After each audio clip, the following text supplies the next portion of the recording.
ஹalleluya ஹalleluya ஹalleluya. கர்த்தருடைய பரிசுத்த நாமத்திற்கு மகிமையும் ஸ்தோத்திரம் உண்டாவதாக.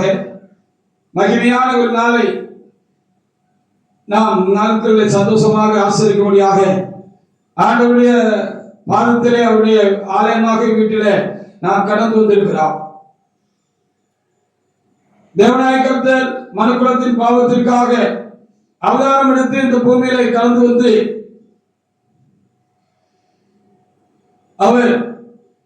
அவருடைய பாவங்களை மன்னிக்கும்படியாக அவர் பாவங்களிலிருந்து விடுதலை கொடுத்து அவர்களை ஆசீர்வதிக்கும்படியாக தேவனாய கர்த்தர் தாமே தம்மை பாவ நிவாரண பலியாக சிலுவையிலே அவர் தாமே ஒப்பு கொடுத்து தேவனாய கர்த்தர் தாமே அடக்கமடப்பட்டு 3ஆம் நாளில் உயிரோடு விட எழுந்து 40 நாள் அளவும் சீசர்களுக்கு காணப்பட்டு சீசர்களுக்கு மாத்திரமல்ல அநேக மக்களுக்கு 500க்கும் அதிகமான மக்களுக்கு தேவனாய கர்த்தர் தாமே தரிசனமாகி அவர் தாமே திரும்பவும் அவர் எங்கிருந்து வந்தாரோ அங்கே திரும்பவும் கடந்து போனார், மோட்சத்திற்கு போனார் என்று சொல்லி நாம் அறிந்திருக்கிறோம். நாம் அறிந்திருக்கிறதான இந்த காரியத்தை வருடத்துக்கு ஒரு முறை நாம் அப்படியாக உயிர்த்தெழுதல் பண்டிகையாக நாம் ஆசரித்து அந்த உயிர்த்தெழுந்த கர்த்தருக்கு நன்றி செலுத்துகிறது மாத்திரமல்ல அவரை உயர்த்துகிறோம், அவரை மகிமைப்படுத்துகிறோம். அதற்காக என் ஆண்டவரை நான் சொல்லிருக்கிறேன்.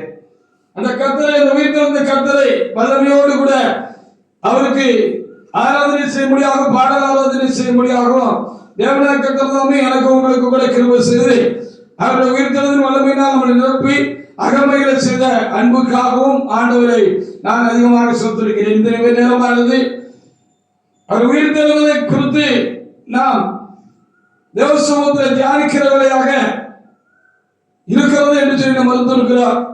கர்த்தர் தாமே பரத்திலிருந்து நல்ல வார்த்தைகளை அனுப்பி தந்து கர்த்தர் உயிர்த்தெழுந்தார் என்பதை நாம் திரும்பவும் அறிந்து அவருடைய நாமத்தை உயர்த்துவதற்கு தேவனாய கர்த்தர் தாமே கிருபை செய்வாராக.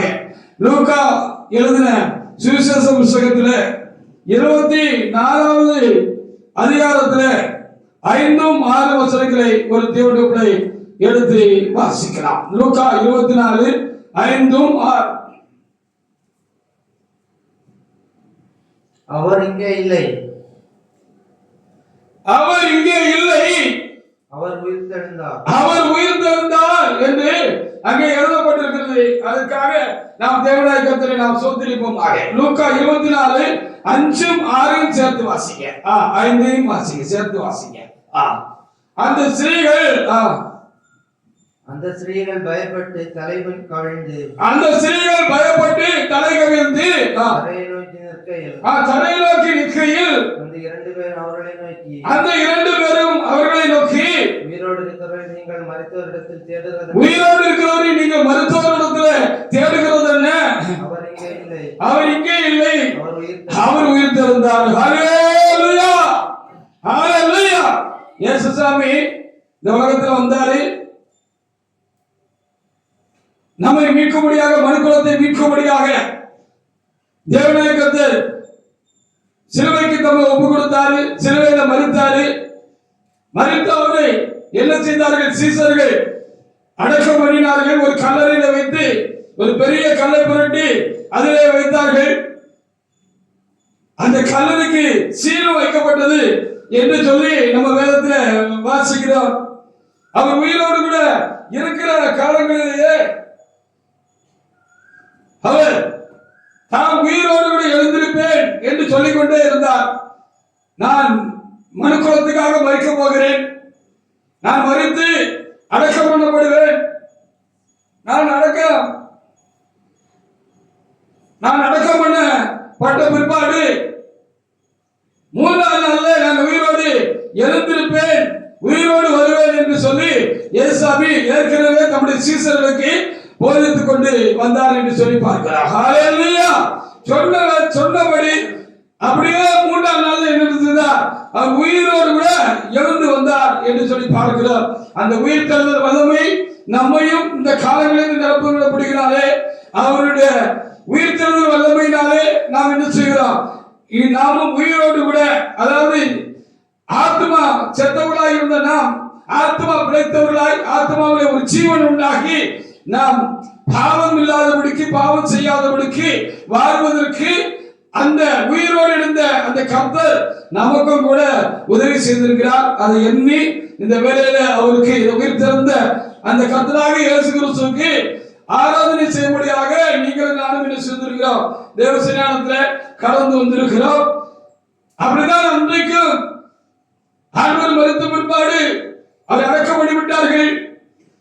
இருந்த 3 வருட காலமாக ஆண்டவர் அந்த சீசர்களோடு கூட இருந்து இந்த காரியத்தை திரும்ப திரும்ப அவருக்கு வலியுறுத்தி அவருக்கு சொல்லி இருந்தாலும் அவர்கள் அதை விளங்கிக் கொள்ளவில்லை என்றுதான் சொல்ல வேண்டாம். அதனால ஆண்டவர் மறுத்த பொழுது அவர்கள் என்ன நினைத்தார்கள் என்று சொன்னால், நம்முடைய ஆண்டவர் நம்மை விட்டு போயிட்டாரு, எல்லா மனிதர்களையும் அடக்கம் பண்ணுகிறது போல மண்ணிலே அடக்கம் பண்ணுகிறது போல அவரையும் என்ன செய்து விட்டார்கள், அடக்கம் பண்ணி விட்டார்கள். இனி நாம் அவரை காண முடியாது, அவ்வளவுதான் முடிந்து விட்டது என்று சொல்லி ஒரு முடிவுக்கு வந்தவர்களாக மிகுந்த துக்கத்தோடு கூட அவர்கள் இருந்தார்கள் என்று பார்க்கிறோம். அப்படி இருந்த வேலையில் தான் இந்த வேத பகுதியை நாம் வாசிக்கிறது போல அவருக்கு ரொம்ப அன்பா இருந்த மகதலேனா என்கிற ஒரு சீசி இருந்தார்கள். அவர் ரொம்ப ஆண்டவரிடத்துல ரொம்ப அன்பாக இருந்தார்கள். அந்த சீசியும் அவரோடு கூட சில ஸ்திரீகளும் கடந்து போய் அந்த கல்லையில் இருக்கிறதான அந்த ஆண்டவரை பார்க்க வேண்டும் என்றும் அவருக்கு சில கடமைகளை செய்ய வேண்டும் அவருடைய சரீரத்திற்கு என்று சொல்லி அவர்கள் போனார்கள். அப்படி போய் அவங்க கல்லையில போய் பார்த்த பொழுது அங்க சீல் வைக்கப்பட்டிருந்த அந்த கல்லறை என்ன செய்தது, திறக்கப்பட்டிருந்தது. ஐயோ, கல்லறை திறந்து விடுக்க என்னாச்சுன்னு தெரியல அப்படின்னு சொல்லிட்டு அவங்க உள்ள எட்டி பார்த்தாங்க, உள்ள போய் பார்த்தாங்க என்றெல்லாம் அங்க எழுதப்பட்டிருக்கிறது. அப்படி அவங்க உள்ள போய் அங்க பார்த்த பொழுது அங்க ஆண்டவரை காணல. ஆனா அங்க 2 தேவதூதர்கள் அங்க வெள்ளிட தெரிந்தவர்களாக அவர்களுக்கு தரிசனமானார்கள். இவங்க பயந்து அப்படி தலகிலிருந்து நின்னாங்க. அப்பதான் இந்த வார்த்தை சொல்லப்பட்டது என்று சொல்லி பார்க்கலாம். ஹல்லேலூயா! சொன்னவர் சொன்னபடி உயிரோடு கூட இருந்தார் என்று சொல்லி நாமும் அறிந்திருக்கிறோம். அதற்காக என் தேவனாய் நான் சொல்லிருக்கிறேன். ஏற்கனவே நான் சொன்னது போல ஆண்டவர் உயிரோடு இருக்கிற பொழுது சீசருக்கு சொல்லத்தான் செய்தார் என்று மத்தேயு 16:21 கூட நாம் நினைத்து பார்க்கும்படியாக பரிசுத்த ஆவியானவர் தாமே அங்கே எழுதி வைத்திருக்கிறார். வாசிக்கலாம். மத்தேயு 16:21 ஒரு தேவனுடைய பிள்ளை எடுத்து வாசிக்கலாம். அவர் ஏற்கனவே இருக்கிற பொழுது சொல்லிட்டு தான் வந்தார். நம்ம கொஞ்ச நேரத்துக்கு முன்னாடி சொன்னது போல நான் மறிப்பேன், என்னை அடக்கம் பண்ணுவாங்க, நான் 3ஆம் நாள் நான் உயிரோடு எழுந்திருச்சிருவேன் அப்படின்னு அவர் சொல்லிக்கிட்டு தான் இருந்தாரு அப்படின்னு பார்க்கிறோம். வாசிங்க. அது முதல் இயேசு நாம் எருசலேமுக்கு போய் மூப்பராலும் பிரதான ஆசாரியராலும் வேதபாரராலும் பல பாடுகள் பட்டு கொலையுண்டு. பல பாடுகள் பட்டு கொலையுண்டு. 3ஆம் நாளில் எழுந்திருக்க வேண்டும். 3ஆம் நாளில் திரும்ப உயிரோடு எழுந்திருக்க வேண்டும் என்று நம்முடைய சீசர்கள் அப்படி சொல்ல தொடங்கினார் என்று சொல்லி சொல்லப்பட்டிருக்கிறார். ஹல்லேலூயா! இப்படி சொல்லிக்கிட்டே இருந்தார். ஒரு நேரம் மாத்திரமல்ல, சீசர்கள் புத்தகங்களிலே மத்தியில நான் வாசிக்கிற பொழுது பல இடங்களிலே அவர் சொல்லிக்கிட்டு தான் அதை வந்தாரு அப்படின்னு சொல்லி நம்ம பார்க்க வேண்டியதா இருக்கிறது. லூக்கா 24 7 முதல் 9 வசனங்களை வாசிக்க அந்த தூதர்களும் அதை திரும்ப நினைவுபடுத்துறாங்க அங்க வந்த ஸ்ரீகளிடத்துல என்று எழுதியிருக்கிறது. வாசிக்க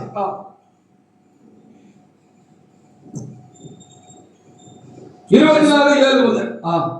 மனுஷகுமாரன் பாவிகளான மனுஷர் கையில் ஒப்புக் கொடுக்கப்படவும் மனுஷகுமாரன் பாவிகளின் கையிலே ஒப்புக் கொடுக்கப்படவும் அவர் சிலுவையில் அறையப்படவும் 3ஆம் நாள் எழுந்திருக்க வேண்டும் என்பதாக 3ஆம் நாள் எழுந்திருக்க வேண்டும் என்பதாக கலிலேயா காலத்தில் உங்களுக்கு சொன்னதை நினைவு கூறுங்கள். அவர் கலிலேயாவில் இருந்த காலத்தில் உங்களுக்கு சொன்னதை நினைவு கூறுங்கள் என்றார்கள். வாசிங்க. அப்பொழுது அவர்கள் அவருடைய வார்த்தையை சொன்னாரு.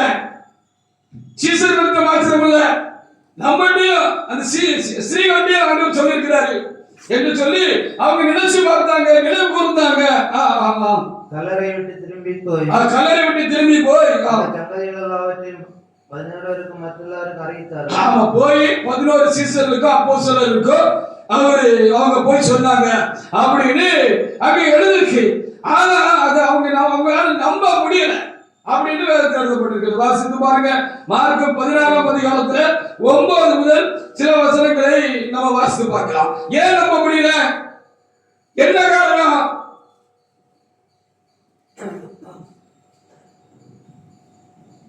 என்ன காரணம்னு பாருங்க, பார்க்கலாம். வாரத்தின் முதலாம் நாள் வாரத்தின் முதலாம் நாள் அதிகாலையிலே இயேசு எழுந்த பின்பு இருந்து மகதலேனா மரியாளுக்கு முதல் தரிசனமானார். ஆமா, முதல்ல மகதலேனா மரியாள் தான் தரிசனமானாங்க.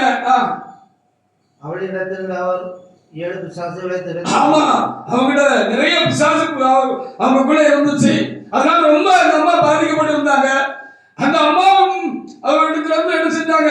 ஏசு அந்த பேய்கள் எல்லாம், அந்த பிசாசுகள் எல்லாம் அவர் துரத்தி இருந்தாரு. அதனால அந்த அம்மா சுஸ்தமாகி ஆண்டவரால் அந்த நன்மையை பெற்றுக் கொண்டு வருவதனால எல்லா காட்டிலும் அவர் அதிகமாக ஆண்டவர் உயிரோடு இருந்த காலங்கள அவருக்கு ரொம்ப அன்பா இருந்தது மாத்திரமல்ல, அவருக்கு ரொம்ப சேவகம் செஞ்சாங்க அப்படின்னு சொல்லப்படுகிறது. செத்தவரும் அந்த அன்பு குறையல. அதனாலதான் அவருக்கு முதல்ல ஆண்டவர் தரிசனமானார் என்று எழுதப்பட்டிருக்கிறது. ஹல்லேலூயா. வாசிங்க. அவள் புறப்பட்டு அவரோடு இருந்தவர்கள் துக்கப்பட்டு அழுகையில், அவள் புறப்பட்டு அவரோடு துக்கப்பட்டு அழுகையிலே அவரிடத்தில் போய் அந்த செய்தியை அறிவித்தார். ஆமா, ஏசப்பா சொன்ன மாதிரி உங்ககிட்ட எங்ககிட்ட சொன்ன மாதிரி அவருக்கு உயிரோடு வந்துட்டாரு. அங்க இல்ல, நாங்க தூதர்களை கண்டோம். 2 பேரும் எங்களுக்கு சொன்னாங்க. அவங்க நாங்க அப்படியே கலங்கி நிக்கிற பொழுது, பயந்து நிக்கிற பொழுது, தலைகவிழ்ந்து நிக்கிற பொழுது எங்களுக்கு சொன்னாங்க, எங்களுக்கு நினைவுபடுத்தினாங்க அப்படின்னு ரொம்ப சந்தோஷமா போய் என்ன செஞ்சாங்க சொன்னாங்க அப்படின்னு சொல்லப்பட்டிருக்கிறது. அவர் உயிரோடு இருக்கிறார் என்றும், ஆமா, அவர் உயிரோடு இருக்கிறார் என்றும், அவளுக்கு காணப்பட்டார் என்றும், அவளுக்கு காணப்பட்டார் என்றும் கேட்டபோது நம்பவில்லை. ஆமா, அவங்களுக்கு என்ன செய்யலாம்? நம்பல அப்படின்னு அங்க எழுதப்பட்டிருக்கிறது. ஹல்லேலூயா. அப்ப ஏன் நம்பல அப்படின்னு சொன்னா அவங்களுக்கு அதை பத்தி விளங்கல, புரியல அப்படிங்கிறது தான் ஒரு முக்கியமான ஒரு காரியமாக இருக்கிறது. ஹல்லேலூயா. ஏன் புரியல அப்படின்னு சொன்னா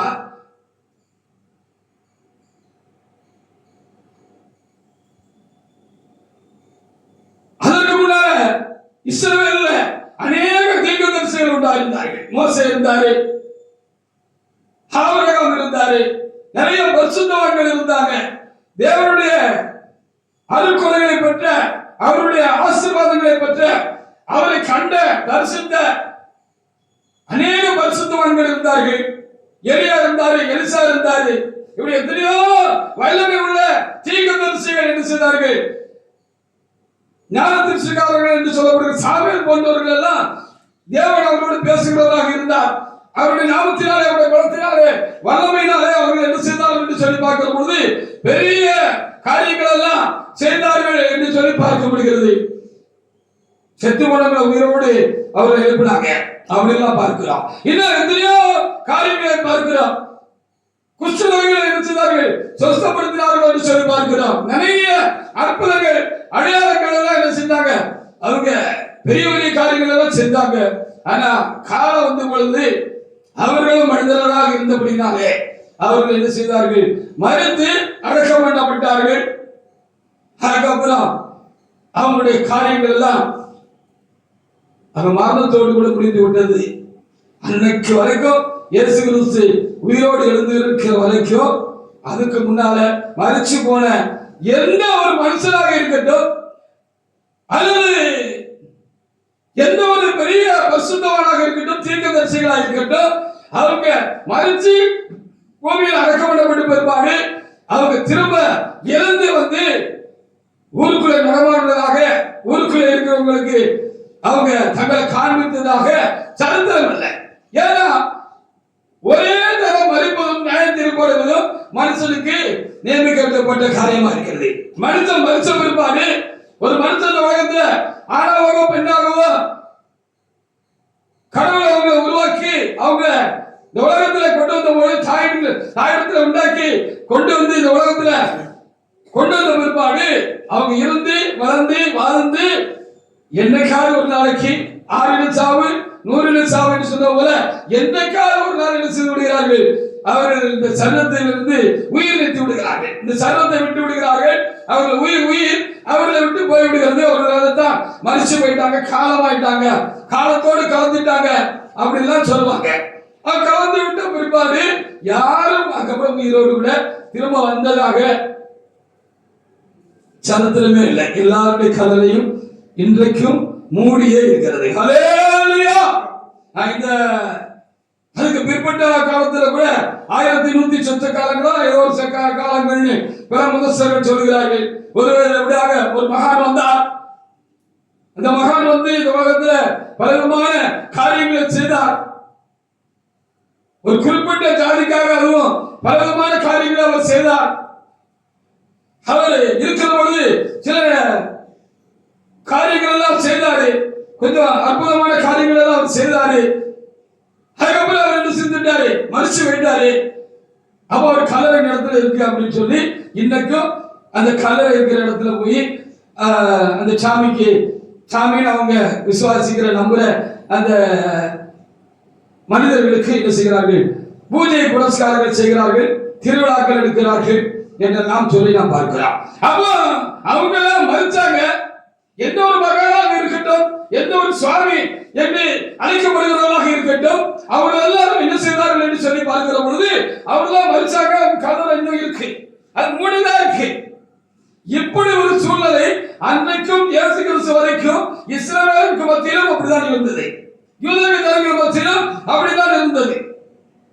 எந்த ஒரு மனுஷனும் பெரிய பரிசுத்தவான்கள் என்று எண்ணப்பட்டவர்களும் தீர்க்கதரிசிகளும் மறுத்தாங்க. அவங்க கல்லறை மூடப்பட்டதா இருந்துச்சு, கல்லறைக்குள்ளதான் இருந்தாங்க. ஹல்லேலூயா. அதனால ஆண்டவர் உயிரோடு இருக்கிற பொழுது நம்ம ஏற்கனவே வாசித்தபடி எருசலேமுக்குள்ள நம்ம போறோம், என்னை பிடிச்சு கண்டிச்சு அடிச்சு என்னை ரொம்ப துன்பப்படுத்தி என்னை என்ன செய்வாங்க, என்ன சிலுவையில் அரைச்சி கொன்றுவாங்க. கொன்ற பிற்பாடு என்னை கல்லறைக்குள்ள வச்சிருவாங்க. ஆனாலும் நான் கல்லறைக்குள்ள இருக்கும்படியாக காரியம் இல்லை. நான் 3ஆம் நாள் என்ன செய்வேன், நான் உயிரோடு கூட எழுந்து உங்களுக்கெல்லாம் காணப்படுவேன், உங்களுக்கெல்லாம் தரிசனமாவேன் அப்படின்னு ஆண்டவர் சொல்ற பொழுது என்ன சொல்றாரு அப்படின்னு அந்த சீசர்களை தான் மண்டையை சொரிச்சுக்கிட்டாங்க. விளங்கல, புரியல. ஏன்னா அது வரைக்கும் அப்படி ஒரு நடக்கல இல்ல. அதாவது ஏதாவது ஒரு காரியம் நம்ம கண்ணு முன்னால நடந்திருந்தா தானே நமக்கு அது விளங்கும். அப்படி நான் கண்ணு முன்னால நடக்கலைன்னா, ஏற்கனவே நடந்து யாராவது ஒருவர் நமக்கு அதை பத்தி சரியா சொல்லலைன்னா, ஒரு காரியத்தை புதுசா நம்ம கிட்ட கொண்டு சொல்றாங்கன்னா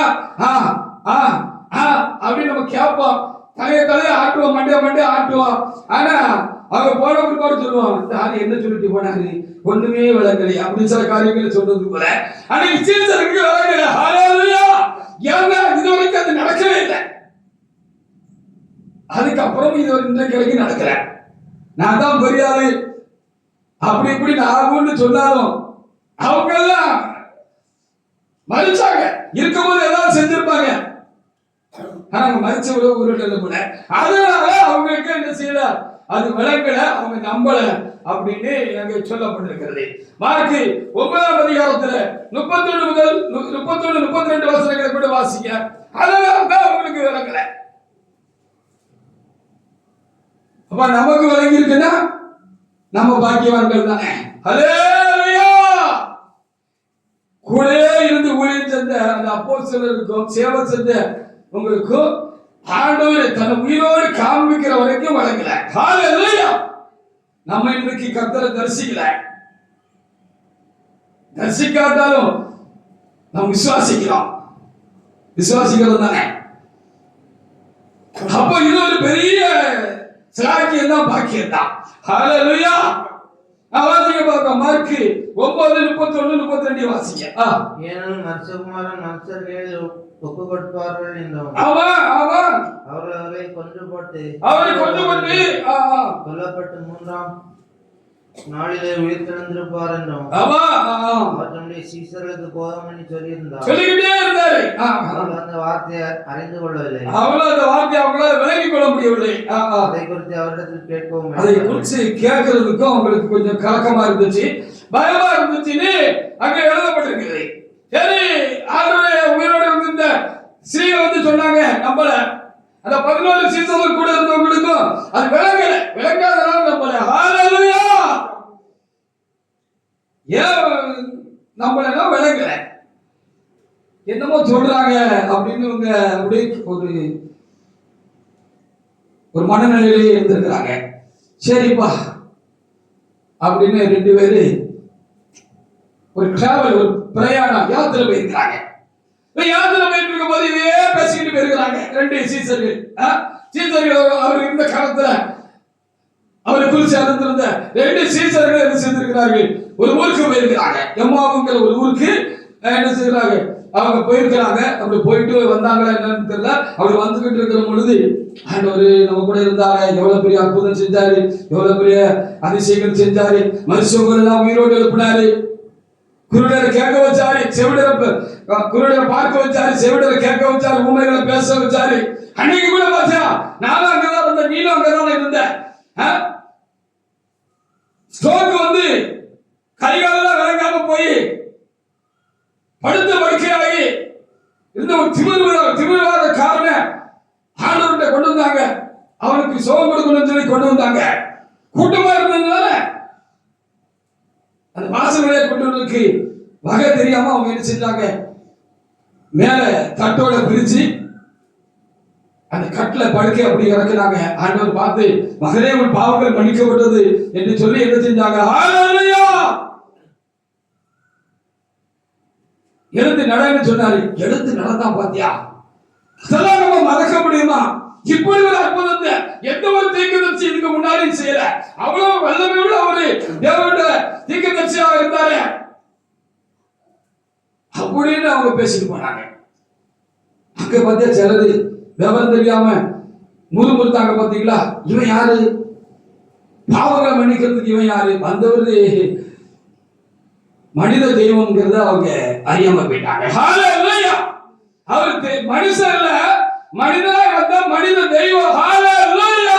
மத்தபடி எல்லாரும் மனுஷன் தான், தெய்வம் கிடையாது. யார் தெய்வம், யார் தெய்வம் என்கிறீர்கள்? இவர் மனிதனாய் வந்த மனித தெய்வம். ஹalleluya. இவர் எப்படி பாவத்தை மன்னிக்கிறது? கடவுளான பாவத்தை மன்னிக்க முடியும் அப்படின்னு சொல்லும்போது, பாவத்தை மன்னிக்கிறதோ எழுந்து நட என்று சொல்லுகிறதோ எது எழுது அப்படின்னு ஆண்டவர் அவங்களை பார்த்து சிரிச்சை கேட்டுட்டு, மகனே எழுந்து நடன்னு சொல்லும்போது எழுந்து நடந்தா பாத்தியா. இதுல ஒரு சத்தியம் இருக்கு, ஒரு உண்மை நம்ம தெரிஞ்சுக்கொள்ள வேண்டியிருக்கு. சில பலவீனங்கள் நம்ம விட்டு போக மாட்டுக்கு, ஒட்டிக்கிட்டே இருக்கு. அது திரும்ப திரும்ப நம்மளை வருத்தப்படுத்திக்கிட்டே இருக்கு. அப்படின்னா ஒருவேளை ஏதாவது நம்ம கிட்ட அதுக்கு ஏதுவான ஒரு குறையா இருக்குமா, குறையாளர் வந்திருக்குமா, அது ஒரு சிச்சையாக இருக்குமா அப்படின்னு நம்ம சிந்திக்க வேண்டியது ரொம்ப அவசியமா இருக்கிறது. ஹalleluya. அப்ப என்ன செய்யணும், ஆண்டவர் இதே திரும்ப திரும்ப வந்து என்ன தாக்குது, ஏன் திரும்ப திரும்ப இந்த பலவீனம் என்ன வந்து தாக்குது அப்படின்னு சொல்லி நம்ம ஆண்டவரை தாத்தி செபிக்கணும். ஹalleluya. அந்த திமிர்வாதக்காரன மகனே உன் பாவங்கள் மன்னிக்கப்பட்டதுன்னு சொன்ன பொழுது அவனுக்குள்ளேயும் ஒரு குற்ற உணர்வு இருந்திருக்கும் நினைக்கிறேன். நம்ம இப்படி ஒரு பெரிய தப்பு பண்ணாம, இந்த தப்பு பண்ணதுக்கு அப்புறம் தானே நம்ம கைகால வளர்க்காம இப்படி ஒரு நிலைக்கு நம்ம தள்ளப்பட்டு போயிட்டோம் அப்படின்னு சொல்லி நம்ம தப்பை குறித்து வருத்தப்பட்டுட்டே இருந்திருக்கலாம். வருத்தப்பட்டு இருந்ததுனாலதான் ஆண்டவர் என்ன செஞ்சாரு, மகன் ஆண்டவர் அவரோட மன வருத்தத்தை அவருக்கு அறிய வந்ததுனாலதான் அப்படி சொல்லி அவனை எழுப்பி விட்டாரு. இப்படிதான் நடந்துச்சு தானே, அவர் சாகாம இருந்திருந்தா நல்லா இருந்திருக்குமே அப்படின்னு இவங்க பேசிட்டு போயிருந்திருக்கிறாங்க. ஹalleluya. வாசித்து பாருங்க, 24:30 முதல் 32 இப்படி பேசிட்டே போயிருக்கிற பொழுது ஆண்டவர் வந்து அவருக்கு உயிரோட வந்த இயேசு என்ன செஞ்சிட்டாரு, அவங்க கூட வந்து ஜாயின் பண்ணிட்டாரு. அப்படி நடக்கும்போது அப்படி வழி போகும் போல இன்னொரு 3வது நாள் போல வந்து, என்ன தம்பிமார எங்க போறீங்க, என்ன யாரும் சாத்திருக்கிறாங்க, அவங்க அப்படி இப்படி இப்படின்னு சில காரியங்கள் சொல்லியிருக்கிறாங்க. என்ன ரொம்ப வருத்தமா இருக்கீங்கன்னு கேட்டிருக்காங்க. என்னையா நீரும் எத்தனை உள்ள ஆளுங்கய்யா, உமக்கு தெரியாதையா, இப்படி நசரேயனை இயேசுகிறிஸ்து பெரிய ஒரு வல்லமையுள்ள தீர்க்கதரிசியா இருந்து பெரிய காரியங்களை செஞ்சாங்க. ஆனாலும் அவர் சிலுவையில் அரைஞ்சு கொண்டுட்டாங்க. அவர் செத்து இதோட 3 நாள் ஆச்சு. இதை தெரியாமல இருக்கிறீங்க அதைத்தான் நாங்க வருத்தத்தோட பேசிட்டு போறோம். நாங்க கூட இருந்து பார்த்தோம்யா, அவருடைய மகிமையை நான் கண்ணார பார்த்தோம்யா அப்படின்னு அவங்க சொன்னாங்க. சொன்ன பொழுது அது வரைக்கும் அவர் கூட நடந்தாலும் இவங்க மனக்கல்வி திறக்கப்படல. அது கூட வரவங்க யாருன்னு இவங்களுக்கு தெரியல. அப்போ ஆண்டவர் இப்படி சொன்னாருன்னு தான் எழுதப்பட்டிருக்கிறது. வாசிங்க. அவருடைய பந்தியிருக்கையில் அவர் அப்பத்தை எடுத்து ஆசீர்வதித்து அதை பிட்டு அவர்களுக்கு கொடுத்தார். அப்பொழுது அவருடைய கண்கள் திறக்கப்பட்டு அவரை அறிந்தார்கள். நம்ம ஏசப்பா அவர் செத்துட்டாரு, அடக்கம் பண்ணியாச்சு, அவரு மனுக்குள்ளதான் இருக்காரு, இனி அவ்வளவுதான் அப்படின்னு நம்ப முடியாம இருந்தாங்க. அந்த ஏசப்பா தான் நம்ம கூட சேர்ந்தே பேசிக்கிட்டு நம்ம கூட வந்து சாப்பிட்டு இருக்கிறாரு அப்படிங்கறத ஆண்டவர் அவங்களுக்கு விளங்க செஞ்ச பொழுது அவங்களுக்கு விளங்கிச்சு. அந்த உயிரோடு காண்பித்த பொழுது அவர்கள் விளங்கி கொண்டார்கள் என்று சொல்லி நம்ம இங்கே பார்க்கிறோம். வாசிங்க. அப்பொழுது அவருடைய கண்கள் திறக்கப்பட்டவரை அறிந்தார்கள். உடனே அவர்களுக்கு மறைந்து உடனே அவரு போயிட்டாரு. இத போய் இவங்களும் சொன்ன பொழுதும் மிச்சம் இருந்த அப்போஸ்தலருக்கு விலகல. என்னமோ சொல்றீங்கப்பா, அந்த அம்மா வந்து சொல்லிட்டு போச்சு, மகதிலேனாலும் வந்து சொல்லிட்டு போனா ஒண்ணு விளங்க மாட்டேங்கப்பா அப்படின்னு சொன்னாங்க. ஹல்லேலூயா, ஹல்லேலூயா.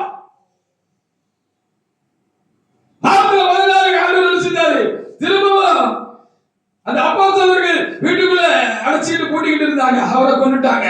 அவருடைய சீசர்களை நம்மளையும் பிடிச்சி நம்மளையும் அடிச்சு கொண்டு போடுவாங்களோ அப்படிங்கிற ஒரு பயம் இருந்துச்சு. அந்த பயத்தினால அவங்க என்ன செஞ்சாங்க, வீட்டை பூட்டிக்கிட்டு வீட்டுக்குள்ள உட்கார்ந்து இருந்தாங்க. வீடெல்லாம் பூட்டி இருந்துச்சு, சன்னெல்லாம் பூட்டி இருந்தாங்க, வாசல் பூட்டி இருந்துச்சு, வீடே பூட்டி இருந்துச்சு. அப்ப திடீர்னு ஏசப்பா என்ன செஞ்சாங்க, உயிரோட இருந்த ஏசப்பா என்ன செஞ்சாங்களா, ஜங்கில வந்து அடைச்சிருந்த வீட்டுக்குள்ள வந்து நின்னாங்க. ஹல்லேலூயா. உங்களுக்கு சமாதானம், ஏன் கலங்கிட்டு இருக்கீங்க, உங்களுக்கு சமாதானம்னு சொன்னாங்கன்னு யோவான் 20:19-20 எழுதப்பட்டிருக்கிறது. வாசிங்க. வாசிங்க. யோவான் 20:19-20. வாரத்தின் முதல் நாளாகிய அன்றைய தினம் சாயங்கால வேளையிலே அவர் கூடியிருந்த இடத்தில் யூதருக்கு பயந்ததனாலே கதவுகள் பூட்டியிருக்கையில் இயேசு வந்து நடுவே நின்று உங்களுக்கு சமாதானம் என்றார். பாருங்க, நான் தான் சிலுவையில மறைச்சு அடக்கம் பண்ணப்பட்ட உங்கள் இயேசு. சாரி, அந்த மைக் ஆஃப் பண்ணி வச்சு கேளுங்க. விசில் அடிக்க பார்த்தீங்களா, அதெல்லாம் கவனிக்கணும் நீங்க அப்படின்னு எடுத்துட்டாங்க. ஆண்டவர் காமிச்சாரு, ஆமா அதே சாட்சாத் இயேசு கிறிஸ்து தான் அப்படின்னு கண்டு இப்ப விலகி இப்ப அவங்க நம்பினாங்க.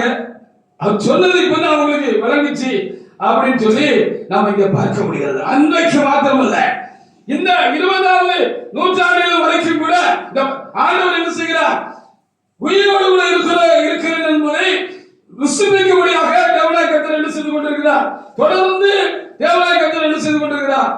அவர் உயிரோடு இருக்கிறவராக அநேகருக்கு அவர் காட்சி கொடுத்து கொண்டுதான் இருக்கிறார். அந்த காலங்கள்ல அவர் யாருமே அறிய முடியாது இருந்தானே, பக்தி வரைக்கும் உள்ள பவுல் இருக்கிறானே ஒரு தேவனுடைய மனுஷனுக்கு தரிசனமானாரு.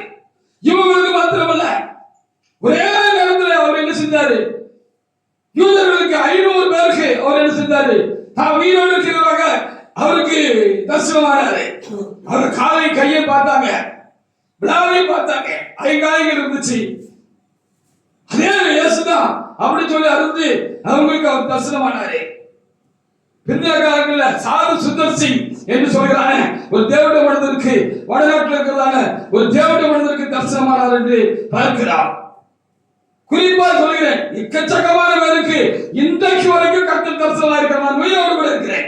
எந்த சாமியும் எப்படி உயிரோடு இருக்கிறவராக மனுஷனா வந்து நான் மனுஷன் தெய்வம் நான் உயிரோடு இருக்கிறேன்னு சொன்னதாக சரித்திரம் இல்லை, ருசிப்பிக்கவும் இல்லை என்று சொல்லி பார்க்கலாம். இது நடந்துகிட்டே இருக்கிறது. அவர் உயிரோடு இருக்கிறது. 2000 ஆண்டுகள் தாண்டியும் அநேகருக்கு அது வெளிப்பட்டுக் கொண்டுதான் இருக்கிறது. மகரிஷி என்று ஒருவர் இருக்கிறார். அவருக்கு ஒரு வெளிப்பாடானார். இமயமலையில அவர் இருக்கிறார். அவர் ஒரு பாபா, ஒரு முஸ்லீம். அவர் முஸ்லீமா இருந்தாரு. அவரு மெய்யான கடவுள் யாருன்னு தெரிஞ்சுக்கணும் அப்படின்னு சொல்லி அவர் தீவிரமாக ஆராய்ச்சி பண்ண பொழுது கடைசியில பைபிளை படிச்ச பொழுது இயேசு கிறிஸ்து தான் மெய்யான கடவுள்னு அவர் தெரிஞ்சுக்கிட்டாரு.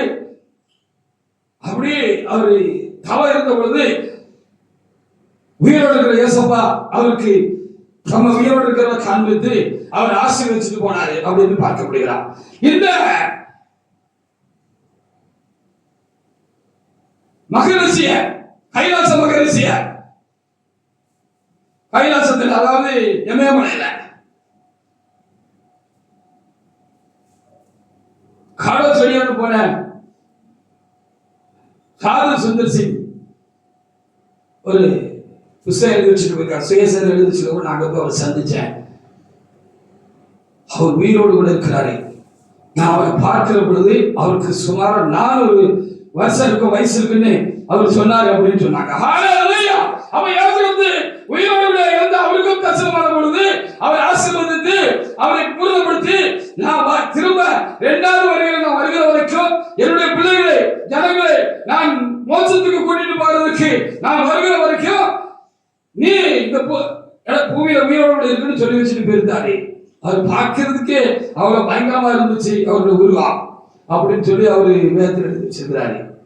கடந்த 19ஆம் நூற்றாண்டுல பாகிஸ்தான்ல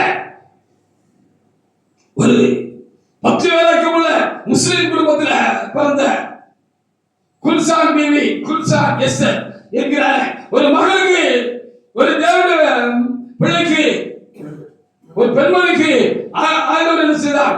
11 அப்போஸ்தலர்கள் புடைசூழ வந்து அவருக்கு தரிசனமாக இருக்கிறார். அங்க என்ன மேன்மை நடந்தது தெரியுமா? இப்படி ஒவ்வொருவரையும் சந்திக்கிற பொழுதும் அங்கே அன்னைக்கு இயேசு கிறிஸ்து உயிரோடு கூட 2 நாட்கள்ல நடந்தது போல அவருக்கு ஒரு அற்புதம், ஒரு அதிசயம் நடந்திருக்கு. இந்த பிள்ளை சின்ன வயசா இருக்கிற பொழுது திடீர்னு ஒரு காய்ச்சல் வந்திருக்கிறது. காய்ச்சல் வந்து அந்த அம்மா என்ன செஞ்சுட்டாங்கன்னா கை கால் சூப்பி நடக்க முடியாம ஆயிட்டாங்க. பெரிய கோடீஸ்வரர் வீட்டு பிள்ளை. ஆனாலும் முடவனாகவே இருந்திருக்கிறாங்க. எப்படியாவது பக்தி வழக்கம் உள்ள மகளா இருந்தபடினால இவங்க என்ன செஞ்சிருக்கிறாங்கன்னு சொல்லி பார்க்கிற பொழுது இவங்க மெக்கா மதீனாவுக்கெல்லாம் வருஷத்தோறும் போயிருவாங்க. இவங்க குடும்பம் அப்படி மெக்கா மதீனான்னு சொல்றாங்கல்ல, அதானே முஸ்லிம்களுக்கு புண்ணிய ஸ்தலம். நமக்கு இந்துக்களுக்கு புண்ணிய ஸ்தலம் இருக்கிறது. கன்னியாகுமரி இருக்கிறது, அங்க இருக்கிறது, இங்க இருக்கிறது, காசியில இருக்கிறது, கொல்கத்தால இருக்கிறது. இப்படி எத்தனையோ இடங்கள்ல புண்ணிய ஸ்தலங்கள் நம் இந்துக்களாக மக்களுக்கு இருக்கிறது போல அவர்கள் அந்த மெக்காவில் போனாங்க. உருகி வாடிக்கிட்டாங்க. அந்த அம்மா ரொம்ப உருகி வாங்கிட்டு எல்லாமே எல்லாமே முகத்தை படைச்சவங்க எனக்கு இந்த காலை திரும்பிட்டாங்க. ஒண்ணு நான் இங்கிருந்து போகும்போது எனக்கு கால் விளங்கி நான் இந்த மெக்கா மதீனால இருந்து போகிற பொழுது நான் நடந்து போகலாம். ஹல்லேலூயா! இல்ல அடுத்த வருகிற பொழுது நான் நடந்து வரணும் அப்படின்னு அந்த அம்மா ரொம்ப வேண்டிக்கிட்டாங்க. பலன் இல்லை, நடக்க வைக்க முடியல. அவங்களுக்கு அந்த நேரத்தில் தெரியல அது அல்லாஹ் மனுஷ கடவுளா மனுஷ தெய்வமா இந்த பூமியில மனுஷர்களை ரட்சிக்கிறதுக்காக வந்தாங்கன்னு தெரியல. ஒரு நாள் ரொம்ப கஷ்டத்துல இருந்திருக்கிறாங்க. அப்போ குர்ஆன்ல ஈசா நபின்னு ஒரு குறித்து அங்கே எழுதியிருக்கு. ஈசா நபின்னு சொன்னா இயேசு தான் அவங்க ஈசா அப்படின்னு அவங்களுக்கு பேர் வச்சிருக்கிறாங்க. இந்த ஈசா நபி அப்படி செஞ்சாரு, இப்படி செஞ்சாரு, நடக்க வச்சாரு, அற்புதம் செஞ்சாரு, அடையாளம் செஞ்சாரு அப்படின்னு வச்சிருக்கு. நம்ம தீர்க்கதரிசி சொல்றதை அவங்க நபின்னு சொல்லுவாங்க. நபிகள் நாயகம், நபிகள் நாயகம்னா அவர் ஒரு தீர்க்கதரிசி. ஹல்லேலூயா! அவங்க நபின்னு சொல்லுவாங்க. அப்ப இந்த நபி நடக்க வச்சிருக்கிறாங்க. அப்ப இந்த நபி ஒரு வித்தியாசமான ஒரு வல்லமை உள்ள ஒரு மற்ற எல்லா நபிகளை காட்டிலும் ரொம்ப ஒரு பவர்ஃபுல்லான ஒரு ஆளா இருந்திருக்கிறாங்க. இந்த நபியாவது வந்து நமக்கு சுத்தம் நமக்கு நம்ம காலை நடக்க வைக்க விடாதா அப்படின்னு இவங்களுக்கு ஒரு திடீர்னு ஒரு பற்றுதல் நம்பிக்கை இந்த ஈசா நபி மேல இயேசு நபி மேல வந்திருக்கு. ஹல்லேலூயா! உடனே என்ன செஞ்சிருக்காங்க, அவரை நோக்கி அவங்க ஜெபம் பண்ண ஆரம்பிச்சிருக்கிறாங்க, தவம் பண்ண ஆரம்பிச்சிருக்கிறாங்க. அப்ப ஒரு நாள் திடீர்னு ஒரு சத்தம், ஒரு அசரி கேட்டிருக்கிறது. மகளே, நான் உன்னுடைய கால்களை என்ன செய்வேன், சொஸ்தமாக்கி உன்னை நான் எழுந்து நடக்க செய்வேன் சொல்லியிருக்கிறாங்க. ஹalleluya! இந்த நம்பிக்கையோடு இருந்திருக்கிறாங்க. வருஷங்கள் போயிட்டு என்னடா இந்த ஈசா நபியோட குரல் நினைச்சு நம்ம நம்பிக்கிட்டு இருந்தோம், ஆனாலும் என்ன செய்யல, இன்னும் நடக்கல என்று சொன்னோன்னே ரொம்ப நொந்துட்டாங்க. அந்த முஸ்லிம் சகோதரி, அந்த குல்சான் பீவி, பின்னால பேர் இஸ்தர்னு மாத்திக்கிட்டாங்க. இயேசு கிறிஸ்து தரிசனமான பிற்பாடு அந்த குல்சான் இஸ்தர்னு அவர் கிளியொண்ட திரை அப்படின்னு சொல்லி ஒரு திரை எனக்கு முன்னால மூடி இருந்துச்சு. அந்த திரை கிழிச்சு யார கடவுள் யாருன்னு இயேசு நான் அழைச்சிக்கிட்டேங்கிறது அவர் கிளியொண்ட திரைன்னு ஒரு சுயசரித புத்தகத்தை எழுதி வச்சிருக்கிறாங்க. அதுல நான் வாசித்திருக்கிறேன். ஹல்லேலூயா! எந்த இடத்துல பிறந்தாங்க, பாகிஸ்தான்ல எல்லா உலகமும் இருக்கிறது. 1900 வருஷத்துல அந்த வருஷம் எனக்கு திட்டமாக இப்பொழுது நிலையில் இல்ல. அவன் செத்த வேண்டியதாக ஒரு முடிவுக்கு போயிட்டாங்க. ஹalleluya! ஈசா நபி நம்மளை கைவிட்டுட்டாரு, அல்லாஹ் நம்மளை கைவிட்டுட்டாரு. இப்படி முடங்கி கடந்து அடுத்தவங்க நமக்கு சேவை செஞ்சு எத்தனை நாளைக்கு நம்ம இப்படி இருக்கிறதுன்னு சளிப்பாயிட்டு போல இருக்கு. அந்த அம்மாவுக்கு செத்துற வேண்டியதான் அப்படின்னு முடிவு பண்ணிட்டாங்க. முடிவு பண்ணி அதுக்கு ஆயத்தமாகிற பொழுது அந்த ராத்திரி வேளையிலே கர்த்தராகிய இயேசு கிறிஸ்து 11 அப்போஸ்தலர்கள் கூட அந்த சகோதரிக்கு, அந்த தாயாருக்கு தரிசனமாயிருக்கிறார். உயிரோடு இருந்த அந்த கர்த்தர் 2000 ஆண்டுகளுக்கு முன்பாக உயிரோடு கூட இருந்த அந்த கர்த்தராகிய இயேசு கிறிஸ்து ஹalleluya! அவங்களுக்கு தரிசனமாயிருக்கிறாங்க. எல்லாரும் சற்று உயரமானவராக, அப்படி பிரகாசிக்கிறவராக, தங்கம் போல தகிக்கிறவராக, அவருடைய அடையெல்லாம் அப்ப அத்தனை பிரகாசமாக வெண்மையாக அவருக்கு தரிசனமாயிருக்கிறாங்க. இவங்களால இருந்து நடக்க முடியாது, எல்லாம் மடுக்கிறதா எல்லாமே நடந்துகிட்டு இருந்துச்சு அந்த பெரிய சீமாட்டிக்கு. உடனே ஆண்டவர் கையிலிட்டு, மகளே குல்சான் பீவி, வா வா அப்படின்னு கூப்பிட்டுருக்காரு. எங்க இருந்து அந்த கால்களுக்கு அந்த சரீரத்துக்கும் அப்படி ஒரு வல்லமை பலமும் வந்துச்சு அம்மாவுக்கு தெரியல. ஹalleluya!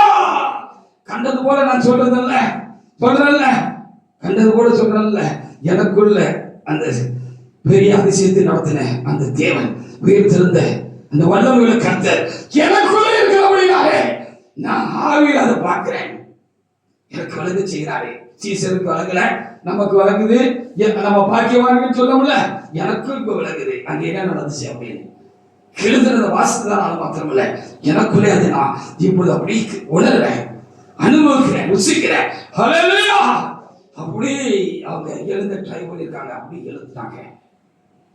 சூம்பி இருந்த காலை பலப்பட்டுட்டு எந்திரிச்சு ஓடி அப்படி நடந்து வந்து அந்த கர்த்தராகிய இயேசு கிறிஸ்து பாதத்தில் விழுந்துட்டாங்க. இப்பொழுது அவர் ஈசா நபி அல்ல, இவர்தான் நம்ம உண்டு போடுன தேவன் கடவுள், நம்ம நம்பிக்கைக்குரிய அல்லாஹ் இவர்தான். முஸ்லிம்கள் அல்லாஹ்னு சொன்னாங்க, இஸ்ரவேலர்கள் யெகோவாவுக்கு அவருக்கு பேர் வச்சிருந்தாங்க. ஹalleluya! அந்த அல்லாஹ் இவர்தானே. அவங்களுக்கு ஒரு காரியம் உண்டாயிடுச்சு, தெரிஞ்சுக்கிட்டாங்க. உள்ளுக்குள்ள அவங்களுக்கு உடல் வந்துட்டு நடக்க வச்சுட்டாரு. முடங்கி கிடந்த என்ன எழுந்து நடக்க வச்சுட்டாரு அப்படின்னு சொல்லி அவங்க பாதத்தை விழுந்துட்டாங்க. அதுக்கப்புறம் அந்த பெண்மணி நீண்ட காலமாக பயணம் போய் எல்லா இடங்களிலும் இவர்தான் கர்த்தர், இவர் ஒரு தீர்க்கதரிசி இல்ல, இவர் தேவன் அப்படின்னு சொல்லி எல்லா இடத்துலயும் போய் அவங்க என்ன செஞ்சாங்களாம், அவரை மக்களுக்கு சொன்னாங்க. அவங்க அநேக அந்த கிறிஸ்துவ அந்த உயிரோடு இருக்கிற கர்த்தர் கொண்டு வந்தாங்க. ஒரு பெரிய உண்மை நடந்த சரித்திரம் இருக்கிறது. அவங்களுக்கு மட்டுமா? இந்த புதிய சிலை சபையின் சாபகரம் தலைமை அப்போஸ்தலராய் இருந்தானே என் லாசர் இருக்கிறதானே அந்த தேவனுடைய வருஷத்துக்கும் 1968 அப்படிப்பட்ட காலகட்டங்கள்ல அவருக்கும் ஆண்டவர் என்ன செய்தார், தரிசனமானார். ஹalleluya! தரிசனமானாரு. அவங்க கட்டில உட்கார்ந்து ஆண்டவர் நோக்கி மானசீகமா ஜெபம் பண்ணிக்கிட்டு இருந்திருக்கிறாங்க. அப்படி ஜெபம் பண்ணிக்கிட்டு இருந்த பொழுது அல்லேலூயா திடீர்னு இயேசு கிறிஸ்து அவங்களுக்கு முன்னால் தோன்றியிருக்கிறாரு. உயிரோடு கூட இருந்த அந்த இயேசு கிறிஸ்துவானவர் அந்த 1968 இந்த தேவனுடைய மனுஷனுக்கு என்ன செய்திருக்கிறார்? அவர் தரிசனமாகி இருக்கிறார். ஹalleluya தரிசனமாகி லாசருவை கூப்பிட்டிருக்காங்க, நேருக்கு பார்த்திருக்கிறாங்க. வந்திருக்கிறது உயிரோடு இருந்த நம்முடைய தகப்பன் என்று அவங்க பிரிச்சுக்கிட்டாங்க. பிரிச்சுக்கிட்ட காலம் திரும்ப உடனே அப்படி அமர்த்தி அவங்களும் அந்த கட்டுங்க அவங்க கூட அந்த கத்தரா இயேசு கிறிஸ்து அதுல கட்டில அந்த உட்கார்ந்து மகனே என் சபையை கட்டுன்னு அவங்களுக்கு கட்டளை கொடுத்திருக்கிறாங்க. ஹalleluya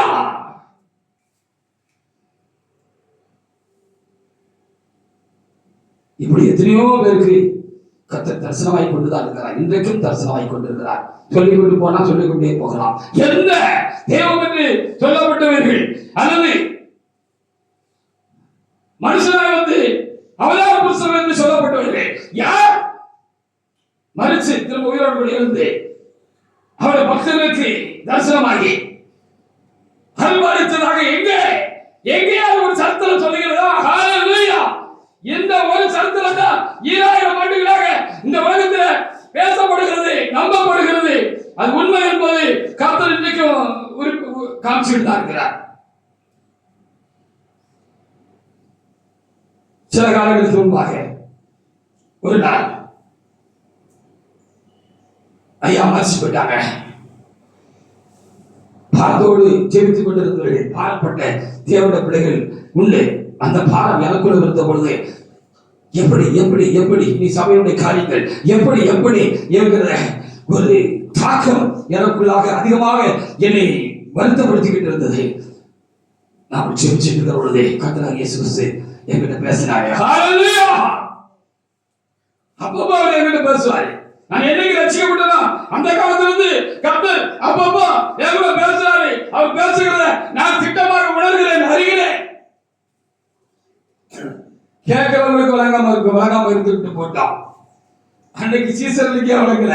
கர்த்தர் சொன்னது கேட்கிறவங்களுக்கு வழங்காம இருந்துட்டு போட்டான். அப்படி பேசிட்டு இருந்த மாதிரி அன்னைக்கு கர்த்தர் வருத்தமா இருந்த ஒரு கர்த்தர் கிட்ட பேசினாரு. ஏன்பா கஷ்டப்பட்டு இருக்கேன்?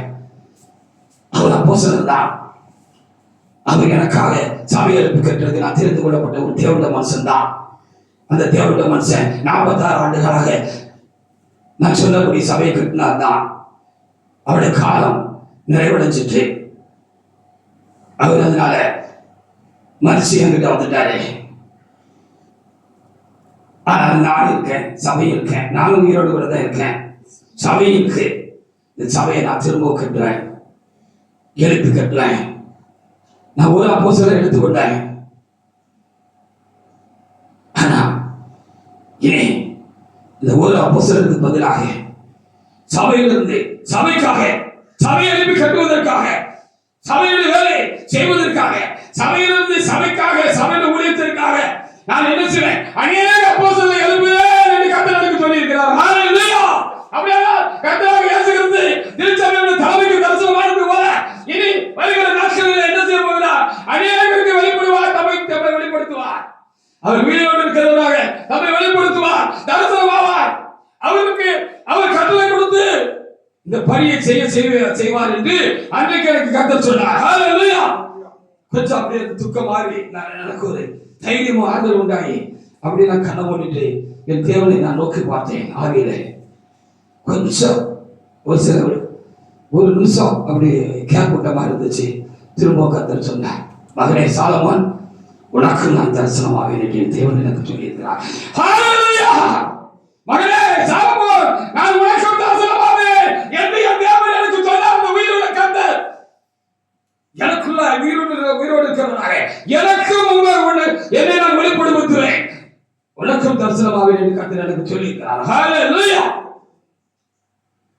அவர் சொன்னதையெல்லாம் வைத்து பார்க்கிற பொழுது தலைமைக்கப்புறம் இந்த சபையை கட்டுவதற்காக முன்னிற்கிற பரிசுத்தவான்களுக்கு முன்னால முதன்மையா நான் நிற்பேன்னு நினைக்கிறேன். ஹalleluya எல்லாரும் சேர்ந்து தேவனாகிய கர்த்தர் பற்றி என்னால கர்த்தர் என்ன செய்ய போகிறார் வெளிப்படுத்தி அவர்களுக்கு தரிசனமாகி உயிரோடு வந்து கர்த்தர் தரிசனமாகி என்ன செய்ய போகிறார் ஹalleluya அவர்களுக்கு தரிசனமாகி சபையின் ஊழியத்தை சபையை எழுப்பி கர்த்தர் வேலையை செய் சாலமோனோடு சேர்ந்து கொண்டு என்று சொல்லுவார் ஹalleluya இந்த நம்பிக்கையாலே நான் இருக்கிறேன் இருக்கிறேன் இருக்கிறேன் ஊழியம் செய்கிறேன் ஹalleluya அந்த உயிர் தந்த கர்த்தர் எனக்குள்ளாக அந்த விசுவாசத்தையும் அந்த நம்பிக்கையும் உயிரோடு வைத்திருக்கிறார் ஹalleluya அப்போ இயேசு கிறிஸ்து உயிரோடு இருந்தாருங்கிறதுக்கு இன்னைக்கு வரைக்கும் சாட்சி இருக்கிறது நான் சாட்சியாக இருக்கிறேன் ஹalleluya சரி கர்த்தர் உயிரோடு இருக்கிறார் என்பதை இந்த நாளிலும் வார்த்தைகளினால் நமக்கு தெளிவாக சொன்னார் அதற்காக என் தேவநாயகத்திற்கு நான் அதிகமாக நன்றி செலுத்துகிறேன்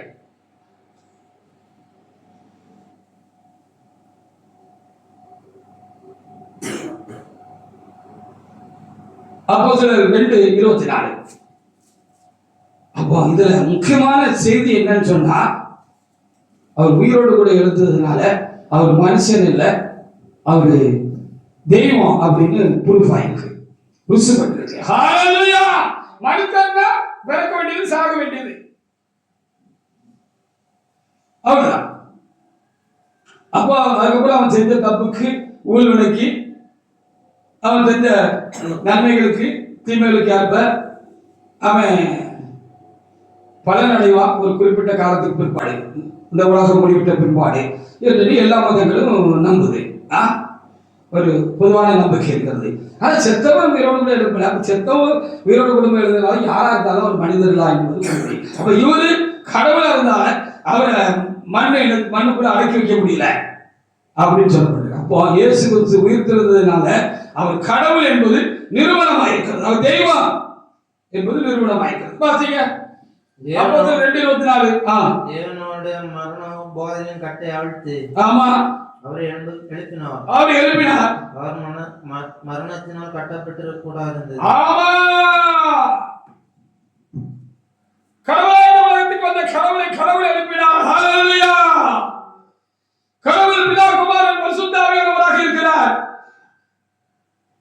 மூன்று ஆத்துவமுடையவராக இருக்கிறார் மூன்று ஒன்றா இருக்கிறது ஒன்றிலே மூன்று இருக்கிறது ஒன்றுக்குள் மூன்று இருக்கிறது ஹalleluya இதைத்தான் பரிசுத்தவான்கள் திருத்துவம் என்றும் திரியேகத்துவம் என்றும் திரியோகத்துவம் என்றும் சொல்லிவிட்டு போயிருக்கிறார்கள் ஹalleluya கடவுள் மனுத்தனாக அந்த கடவுளா இருந்தபடினாலே அவரை மண்ணுக்குள்ள பழிச்சு வச்சாலும் அவர் அங்கே இருக்க முடியல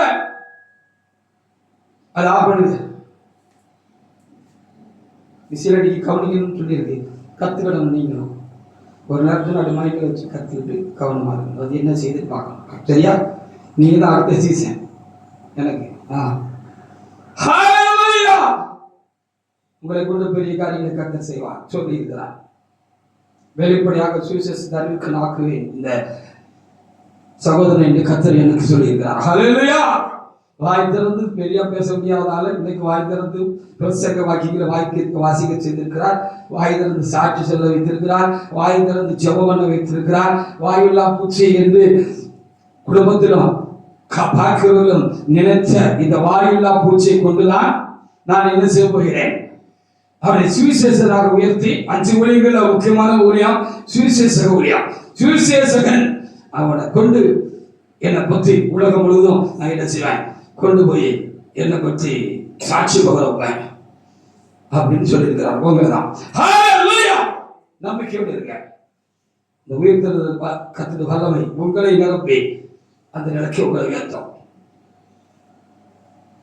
இங்க எழுதப்பட்டிருக்கிறபடி அவரை அடக்கி வைக்க முடியல அவர் கடவுளுங்கிறது இதனால ரூபகரமாகிறது இதுதான் முக்கியமான ஒரு காரியம் அடுத்து இதனால நமக்கு என்ன நன்மை யோவான் 16:7 ஒரு எடுத்து வாசிக்கலாம் அதனால நமக்கு என்ன நன்மை வாசிக்க பார்ப்போம்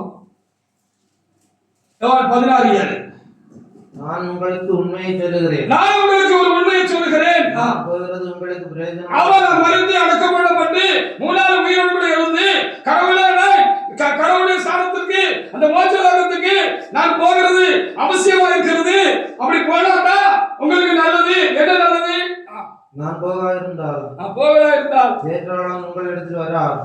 தேற்றரவாளன் உங்களிடத்தில் வர்றார். நான் போவேனேயாகில் அவர் எங்களிடத்தில் அனுப்புவேன்.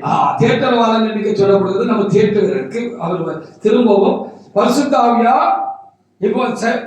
இப்போ உயிர் மனுஷ சரீரத்திலிருந்து அன்னைக்கு அப்போஸ்தலருக்கு தம்மை காமிச்சாரு உயிரோடு இருக்கிறது வரைக்கும். இப்ப நான் மறிச்சு திரும்ப போயிட்டு திரும்ப பரிசுத்த ஆவியா உங்களை தேற்றுகிற ஒரு ஆவியானவராக, உங்களை ஆறுதல் செய்கிற ஆவியானவராக, உங்களை போதிக்கிற ஆவியானவராக, கிறிஸ்துவின் ஆவியானவராக நான் என்ன செய்வேன்? திரும்பவும் என்ன செய்வேன்? உங்களிடத்துல வருவேன், உங்க கூட இருந்தேன், இனி உங்களுக்குள்ளே வருவேன்னு சொன்னாரு. ஹalleluya! அந்த உயிர்த்தெழுந்த கிறிஸ்து என்ன செய்வேன் சொன்னாரு? நான் உயிரோடு கூட இருந்து போறது உங்களுக்கு நல்லது அப்படி சீசனை பார்த்து சொன்னாரு. ஏன் நல்லதுன்னு சொன்னாரு? நான் போனதுனால நான் ஆவியா திரும்பவும் என்ன செய்வேன்? உங்க கூட இருக்க முடியாதுல்ல, உங்களுக்குள்ள நான் உயிரோடு இருந்த கர்த்தரை நான் திரும்ப வந்துருவேன், உயிரோடு உங்களுக்குள்ள வருவேன். அப்போ நான் உங்களுக்கு ரொம்ப திடமா இருக்கும், நம்பிக்கையா இருக்கும், தைரியமா இருக்கும், பலமா இருக்கும். அந்த வல்லமை உங்களை எனக்காக என்ன செய்யும்? இன்னும் தீவிரமாக பரிசீலனை செய்யும். நான் உங்களுக்குள்ள இருந்து என்ன செய்வேன்? நான் உயிரோடு கூட எழுந்த கர்த்தர், நான் தேவன் என்பதை உங்களை கொண்டு இந்த உலகம் முழுவதும் முன்குறிக்கப்பட்டவங்க எல்லா மக்களையும் என்னிடமாக சேர்த்துக் கொள்வதற்கு நீங்கள் காரியமா இருப்பீங்க. அதனால நம்ம உயிரோடு மறைக்கணும், அடக்கம் பண்ணணும், நம்ம உயிரோடு இருந்திருக்கணும், நான் மோட்சலோகத்துக்கு போகணும், அங்கே இருந்து ஆவியா திரும்ப உங்களுக்குள்ள வரணும் அப்படின்னு சொன்னாங்க. எழுதப்படுது. எவ்வளவு பெரிய ஆசீர்வாதம் பாத்தீங்களா? ஹalleluya!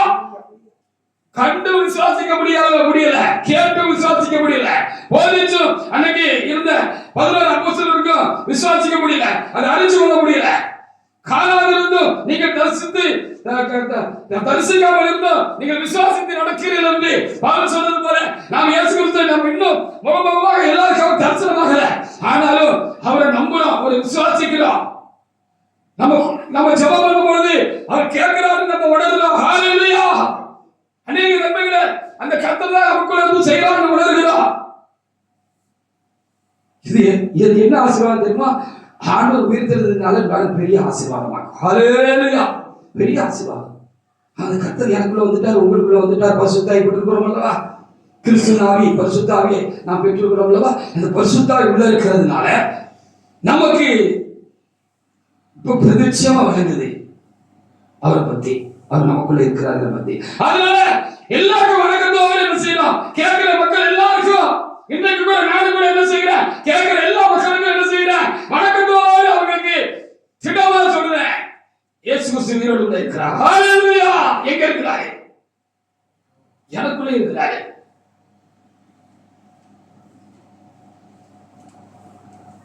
அசுத்தனா இருந்த இல்லையா அவரு மீட்டு அந்த அசுத்தத்தெல்லாம் என்னை விட்டு கழுவி என்னை பரிசுத்தமாக்கி இன்னைக்கு புனித நிலையில என்னை மாற்றி உருவாக்கி உருப்படுத்தி வச்சிருக்கிறார். அவர் எனக்குள்ள இருந்து இந்த வேலையை செஞ்சாரு. அவர் எனக்குள்ள உயிரோடு இருந்தபடினால நான் என்ன செஞ்சிருக்கிறேன்? புது மனுஷனாக உருவெடுத்திருக்கிறேன். நான் பழைய சங்கர சுப்பு இல்லை, நான் சாலமோன் என்று சொல்ல முடியாத ஒரு தைரியம் எனக்குள்ள உயிரோடு இருக்கிற கர்த்தரால எனக்குள்ள இருக்கிறது. ஹalleluya! நான் ஒரு இந்து குடும்பத்தில் பிறந்திருந்தேன். எங்க அப்பா பேரு ராமசாமி, எங்க அம்மா பேரு சங்கரம்மாள். சங்கர கோயில் இருக்கிற அந்த சாமி பேரு அவங்க அப்பா அவருக்கு வச்சிருந்தாரு. ராமசாமின்னு சொன்னா ராமர் சொல்லி மரம் அறுத்து இருக்கிறார். இந்துக்களுக்கு முக்கியமான தேவம் இல்ல, அந்த ராமசாமி ஒன்று அறுத்து இருக்கிறார். அவங்க ஒரு ராமர் கோயில அங்க அயோத்தியில கட்டிருக்கிறதா பெரிய வேலையெல்லாம் நடந்துச்சுன்னு நம்ம சொல்லி அறிந்திருக்கிறோம். எல்லாம் அறிந்திருக்கிறோம். அப்படி வச்சிருந்தாங்க. அவங்களுக்கு யார் பிள்ளைகள் உண்டு, நான் தான் தலைப்பிள்ளை. எனக்கு நான் பிறந்த பொழுது சங்கர சுப்பு என்று சொல்லி பேர் வச்சிருந்தாரு. சங்கரன் என்கிற பேரும் சுப்புலட்சுமிங்கிற கடவுளுடைய பேரும் சேர்த்து வச்சிருந்தாரு வச்சுக்கங்களேன். சங்கர சுப்பு வச்சிருந்தாங்க. இன்னைக்கு அந்த சங்கர சுப்பு என்ன செய்கிறாரு? இந்த முகங்குடி தேசத்துல இருந்து கர்த்தர் உயிரோடு கூட இருக்கிறார், இயேசு உயிரோடு கூட இருக்கிறார், எனக்குள் இருக்கிறார், என்னை மனிதனாக்கி இருக்கிறார், என்னை புனிதமாக்குகிறார் என்று சாட்சி சொல்ல வைத்திருக்கிறார். நான் கர்த்தராகிய இயேசு கிறிஸ்து உயிரோடு கூட இருக்கிறார் என்பதற்கு பலத்த சாட்சியா இருக்கிறேன். நான் மட்டுமா? ஆயிரம் ஆயிரம் லட்சமோ லட்சம் மக்கள் உண்மை கிறிஸ்தவர்கள் சாட்சிகளாக இருக்கிறார்கள். இது ஒரு பெரிய ஆசீர்வாதம். அப்ப கர்த்தர் உள்ளுக்குள்ள வந்தாரு. இப்போ ஆவியா நமக்குள்ள இருக்கிறார், அவர் சீசர்களுக்குள்ள இருக்கிறார். இது ஒரு பெரிய நன்மை மனுக்குலத்துக்கு, சீசர்களுக்கு கிடைச்ச பெரிய நன்மை. அது அப்போஸ்தலர் 2:32-33 கூட அப்போஸ்தலர் சொல்லி வைத்து விட்டு போயிருக்கிறார். வாசிக்கலாம். அப்போஸ்தலர் 2:32-33.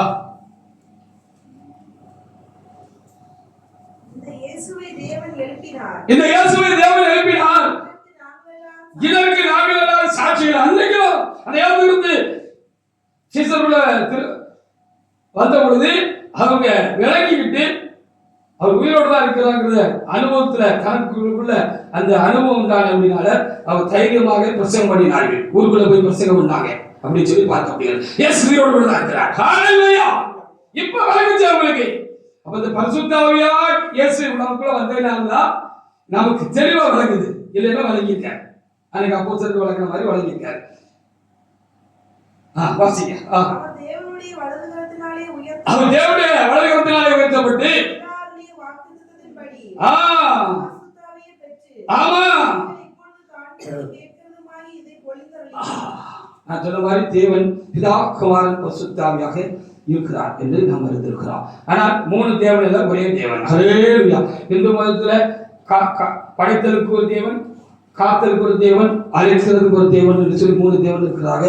அவர்கள் ஐதீகமாக அவர்கள் நம்புகிறார்கள். எங்கே பிதா, குமாரன், பரிசுத்த ஆவியாக தேவன் என்று சொல்லப்பட்டாலும் 3 ஆளுத்துவம் அதில் இருந்தாலும் அவர் 3 தேவன் அல்ல, ஒரே தேவன். ஹalleluya. பெரியார்கள் ரொம்ப சாட்டா சுருக்கமா ஸ்வீட்டா சொல்வாங்க. தேவன் ஒருவரே, அவர் பிதா, குமாரன், பரிசுத்த ஆவியானவரே அப்படி சொல்வாங்க. ஹalleluya. அந்த ஒரே தேவன் ஆவியா இருந்தார். அந்த ஒரே தேவன் வார்த்தையா இருந்தார். அந்த ஒரே தேவன், இந்த வார்த்தையா இருந்த தேவன் குமாரனானார், இயேசுவானார். அப்போ அந்த தேவன் அந்த ஆதிபிதா விளக்குதா? அந்த ஆதிபிதா, ஆதியும் அந்தமா இருந்த அந்த தேவன் பிதா. அவர் ஏன் பிதா? அவருக்கு முன்னால ஒண்ணு இல்லை, அவர்தான் பிதா, அவர்தான் ஆரம்பம். அப்ப அந்த ஆதி பிதா வார்த்தையாகவும் ஆவியாகவும் இருந்தார். ஹalleluya. அப்போ மனுஷனா வந்த மனுஷன் கடவுள் உயிர்த்து அடக்கல் மட்டும் 3 நாள் உயிரோடு கூட எழுந்து அவர் அப்படியாக பரந்துக்கு போய் தமக்குள் இருந்துதானே அந்த பரிசுத்த ஆவியை ஹalleluya அவர் நமக்குள்ளே அனுப்பினார் என்று ரொம்ப தெளிவாக இருக்கிறது. யோவான் 14:26 அநேக காரியங்கள் சீசருக்கு போதித்தார், அவர் விளங்கவில்லை என்று சொல்லி பார்த்திருக்கிறோம். அது என்ன வசனம் பாருங்க, யோவான் 14:26.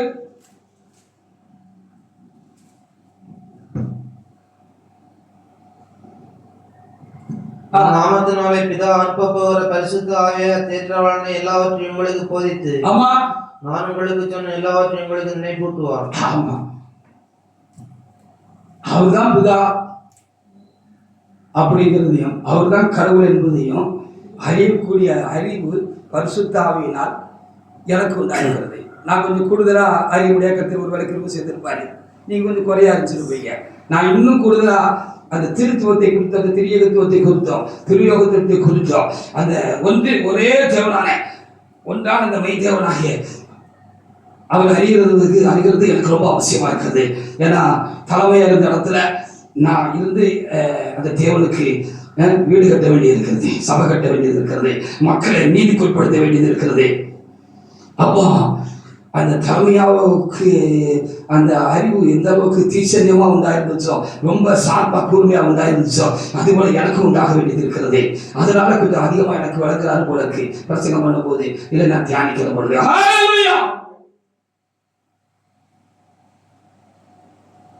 16:12-13 இன்னும் அநேக காரியங்களை உங்களுக்கு சொல்ல வேண்டியதா இருக்கிறது. அவைகளை நீங்கள் இப்பொழுது தாங்க மாட்டீர்கள். ஆமா, சத்தியாவியாக அவர் வரும்போது ஆமா சகல சத்தியத்துக்குள் உங்களை நடத்துவார். ஆமா, அவர் தம்முடைய சுயமாக பேசாமல் ஆமா தாம் கேள்விப்பட்டல் யாவளையும் சொல்லி வரப்போகிற காரியங்களை உங்களுக்கு அறிவிப்பார். ஆமா, என்ன குறித்து அவர் எடுத்து சொல்வாருன்னு சொல்லப்பட்டிருக்கிறார். ஹல்லேலூயா. அதனால நான் சொன்னேன், அன்னைக்கு இருந்த அப்போஸ்தலரை காட்டிலும் 3 ஆண்டு காலமா ஆகாக மனித கடவுளை தரிசித்த அந்த தேவனுடைய மனுஷர்களை காட்டிலும் நம்ம ரொம்ப கொடுத்து வச்சவங்க பாக்கியவான்கள் சொன்னேன். இப்ப நம்ம அவங்களை காட்டிலும் அதிகமா ஆவியில அறியலாம். இன்னும் தரிசனம் ஆகல, ஆனாலும் அவர் நமக்குள்ள வாசமா இருக்கிறார். அதனால அந்த கிறிஸ்துவின் ஆவி, அந்த தேற்றல் செய்யக்கூடிய ஆவியானவர், நம்மை தெளிவுபடுத்தக்கூடிய அந்த ஆவியானவர் நம்மை கிறிஸ்து யார் என்பதை இன்னும் நமக்கு நிச்சயமாக நமக்கு காண்பித்து புலப்படுத்தி அறிய செய்து உணர்ந்து செய்து அவரோடு கூட ஐக்கியப்படும்படியான காரியங்களை ஹல்லேலூயா செய்யக்கூடிய அந்த ஆவியானவரால இப்ப நம்ம இன்னும் தீர்க்கமா நம்மளால உணர முடியுது. அதை உணர்ந்த அப்போஸ்தலனாகிய பவுல் அதை குறித்து நிருபம் எழுதுகிற பொழுது, கொரிந்தியருக்கு எழுதுகிற பொழுது அதை அப்படி சொல்லி விளக்கிட்டு போயிருக்கிறார். அவங்களுக்கு வழங்கி சேரலையும் காரியங்களை அனுபவத்தில் நீங்கள் உணர்கிறீர்கள், நான் இன்னும் கொஞ்சம் அதிகமாக உணர்றேன். அந்த கிருபை எனக்கு அளிக்கப்பட்டவர்களாக என் தேவனை நான் சொத்திருக்கிறேன். 1 கொரிந்தியர் 12:3 வாசிப்பாங்க. அப்ப அவர் சொல்லிட்டு போயிட்டாரு, அவர்தான் கர்த்தர், அவர்தான் ஆண்டவர், அவர்தான் மனுக்குலத்திற்கு வரமாக கொடுக்கப்பட்ட கையளிக்கப்பட்ட கடவுள், மனித தெய்வம், மனிதன் அல்ல தெய்வம் அப்படிங்கிறத ஒரு மனுஷன் சரியா விளங்கிக்கணும்னா, அவனுக்கு விளங்கணும்னா அந்த கிறிஸ்துவின் ஆவியானவர் ஒரு மனுஷனுக்குள்ள எந்த அளவுக்கு வாசமா இருக்கிறாரோ, எந்த அளவுக்கு அவனுக்கு அதை தெளிவுபடுத்துகிறாரோ, அறியக்கூடிய சக்தியை உணர்வையும் அந்த ஆவியும் அவனுக்குள்ள பெருக செய்கிறாரோ, அந்த அளவுக்கு நானும் நீங்களும் அறிந்து கொள்ளலாம். அவருக்கு அந்த ஆவி அளவிடாமல் கொடுக்கப்பட்டிருந்தது போல. ஹல்லேலூயா! பெரிய வேலையை பவுல் செஞ்சாரு. வாசிங்க. ஆதலால் தேவனுடைய ஆவியினாலே பேசுகிற எவனும், அதனால தேவனுடைய ஆவியினாலே பேசுகிற எவனும் இயேசுவை சபிக்கப்பட்டவன் என்று சொல்ல ஆமா, மாட்டான். இவன் ஒரு குற்றவாளி, இவனை சிலுவையில் அறைந்தாங்க. இவன் 1000 காரியங்களை சொன்னா, நிறைய வேலைகளை செஞ்சா, அற்புதங்கள் செஞ்சா, அடையாளங்கள் செஞ்சா, ஆனா இவன் மனுஷன்டா, செத்து போனா. இவன் என்ன பாவம் செஞ்சானோ கடைசியில் இவன் சிலுவையில் அறைஞ்சு கொண்டாங்க. இவங்கிட்ட ஏதோ ஒரு குற்றம் இருக்கு, கொலை இருக்கு, இவன் வேற ஏதோ ஒரு தப்பான ஆவியை கொண்டு இப்படிலாம் செஞ்சான்னு அவங்க சொல்லி அவரை முடிச்சிடாதபடிக்கு ஹல்லேலூயா அப்படி சொல்லிடாதபடிக்கு வாசிங்க. பரிசுத்த ஆவியினால் என்று பரிசுத்த ஆவியானவர் என்று இயேசுவை கர்த்தர் என்று ஒருவனும் சொல்லக்கூடாது. அவர் கடவுள்னு சொல்லணும். அதை நம்ம அனுபவிச்சு உணர்ந்து புரிஞ்சு தெரிஞ்சு அவருடைய பரிசுத்த ஆவியினால, கிறிஸ்துவின் ஆவியினால நம்ம அது உலகத்துக்கு சொல்லணும்.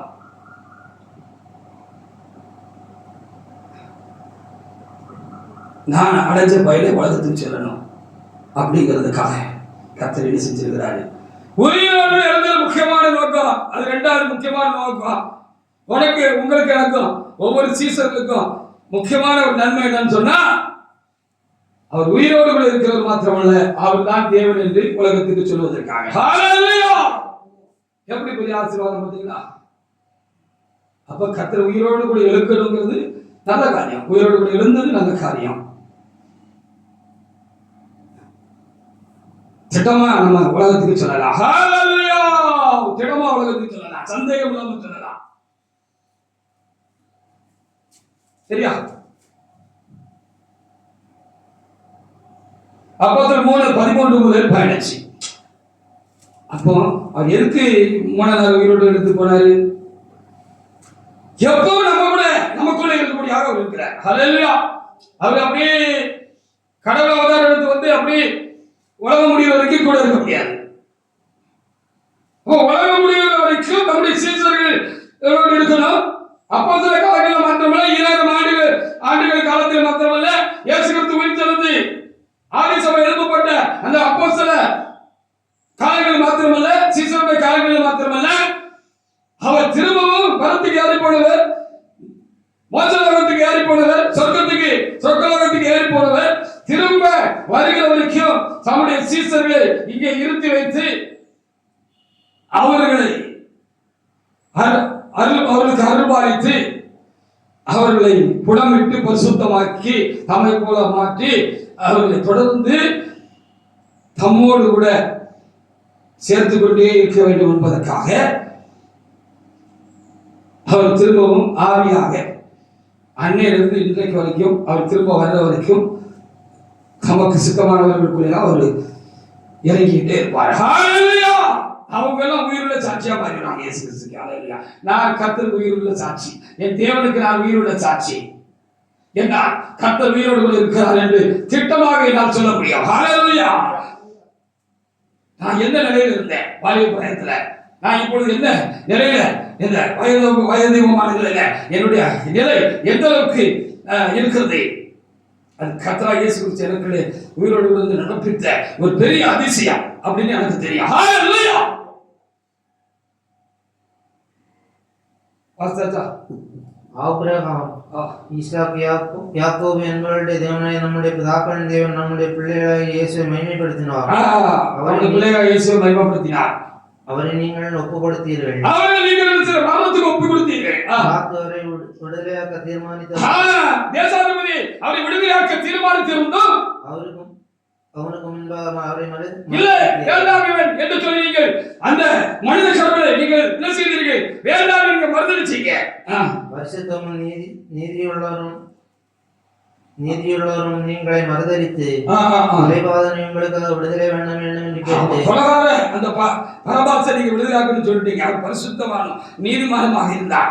அவர் மனித கடவுள். ஆனா அவரை நீங்க என்ன செய்ய, நீங்க மரணத்துக்கு ஒப்பு கொடுத்தீங்க, கொலை செஞ்சீங்க. ஜீவாதிபதியை கொலை செய்தீர்கள். கொலை செஞ்சீங்க. அவரை தேவன் மரித்தோரின் எழும்ப பண்ணினார். இந்த கடவுள் உயிரோடு கூட எழுப்பினார். இந்த கடவுள் உயிரோடு கூட இருந்து இந்த கடவுள், இந்த மனித கடவுள், மனிதனாய் வந்த கடவுள், அவர் என்ன செய்தார்? உயிரோடு கூட சீசர்களுக்கான 11 அவர் என்ன செய்தார்? வானத்துக்கு ஏறி போனார். வானக்கீழி வைகுண்டம் போனார். ஹalleluya! வைகுண்டத்தை தானே நீங்க சொர்க்கம் சொல்றீங்க, சிவலோகத்தை சொர்க்கம் சொல்றீங்க. பிரம்மலோகத்தை படைச்சவன் கடவுளுடைய லோகம்னு சொல்றீங்க.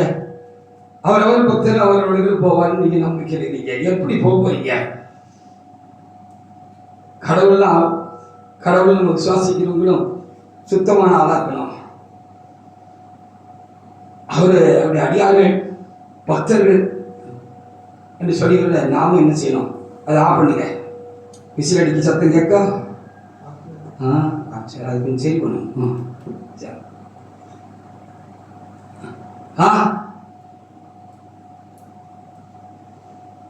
அவங்களும் சுத்தமாகி தான் போகணும்.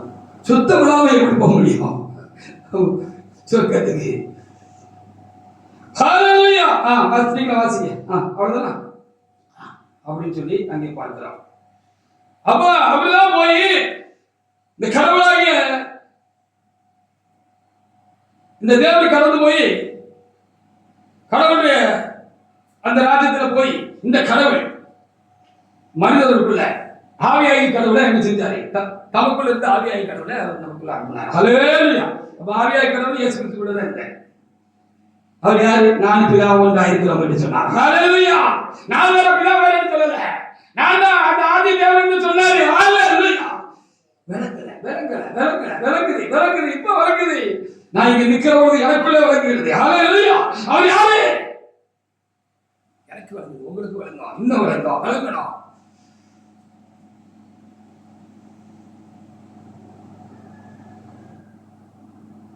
இயேசு கிறிஸ்து பாவிகளை ரட்சிக்க, பாவிகளுக்கு பாவம் மன்னிப்பார்ல இந்த உலகத்துல வந்தாரு,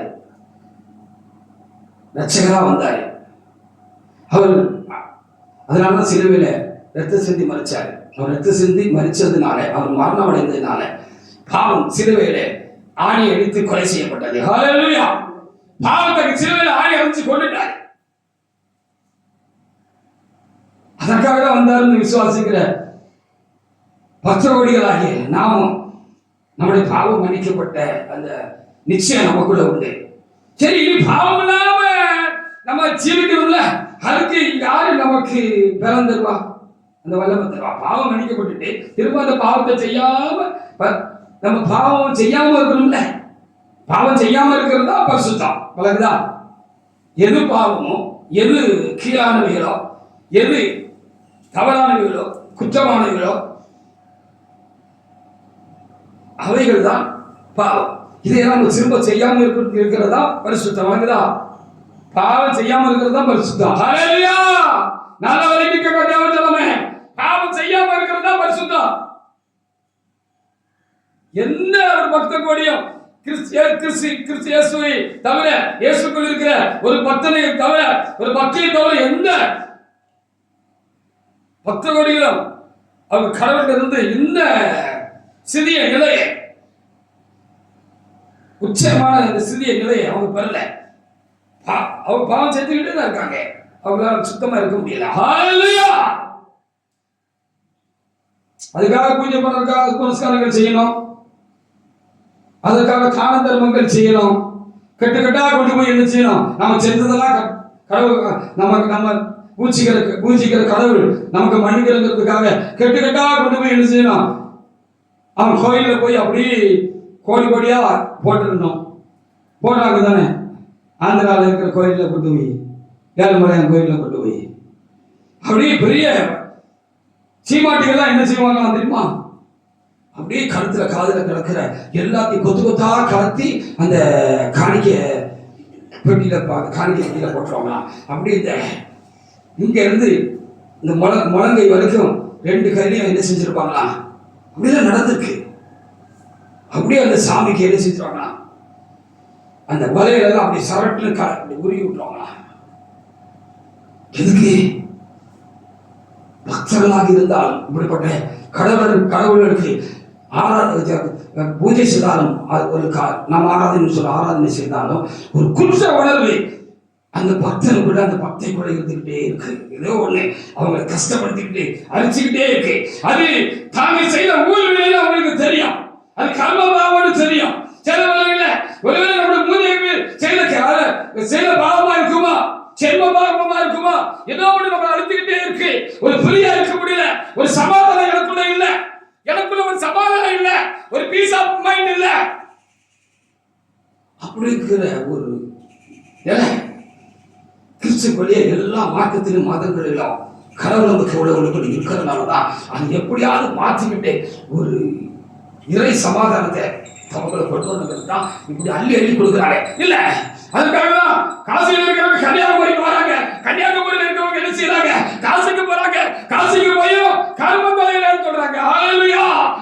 நான் செஞ்ச தப்புனுடைய வினை என்னை விட்டு போகல, அது பல வகையிலும் என்ன பாதிச்சுக்கிட்டு இருக்கு, என் குடும்பத்தை, என் பிள்ளைகளை பாதிச்சுக்கிட்டு இருக்கு, என் சந்ததியை பாதிச்சுக்கிட்டு இருக்கு அப்படின்னு ரொம்ப பாதிப்போடு கூட இந்த மனுக்குள்ள இருக்கிறது. ஹல்லேலூயா.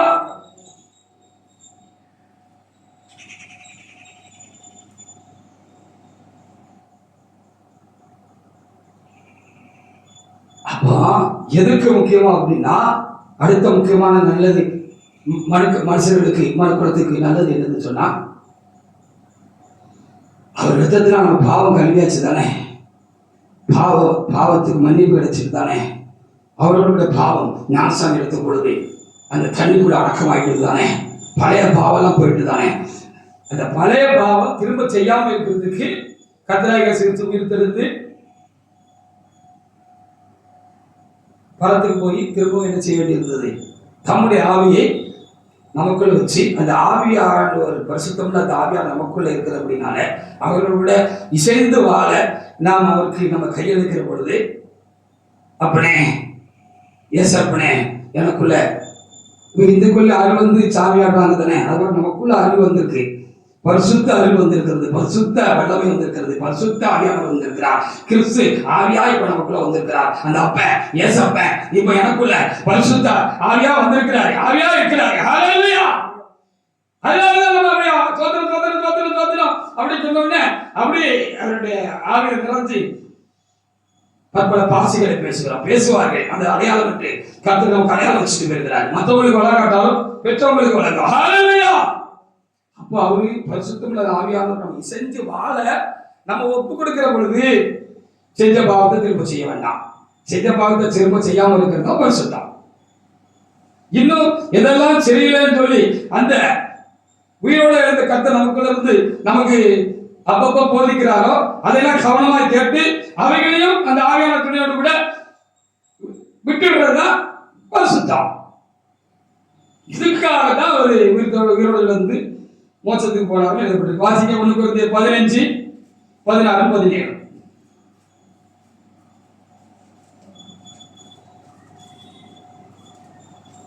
மரித்தோர் உயிர்த்தெழாவிட்டால் மரித்தோர் உயிரோடு கிறிஸ்துவும் எழுந்திருக்கவில்லை. கிறிஸ்துவ எழுந்திருக்கவில்லை. அவரு ஒரு மனுஷன் தான். அதனால அவரு பெரிய வேலைகளை செஞ்சாரு. அதனால அவரு கடவுள் மனுஷன் தான். ஹalleluya. கிறிஸ்து எழுந்திராவிட்டால் கிறிஸ்து எல்லாம் எழுந்திருப்பாருன்னு சொன்னார். விசுவாசம் வீணாயிருக்கும்.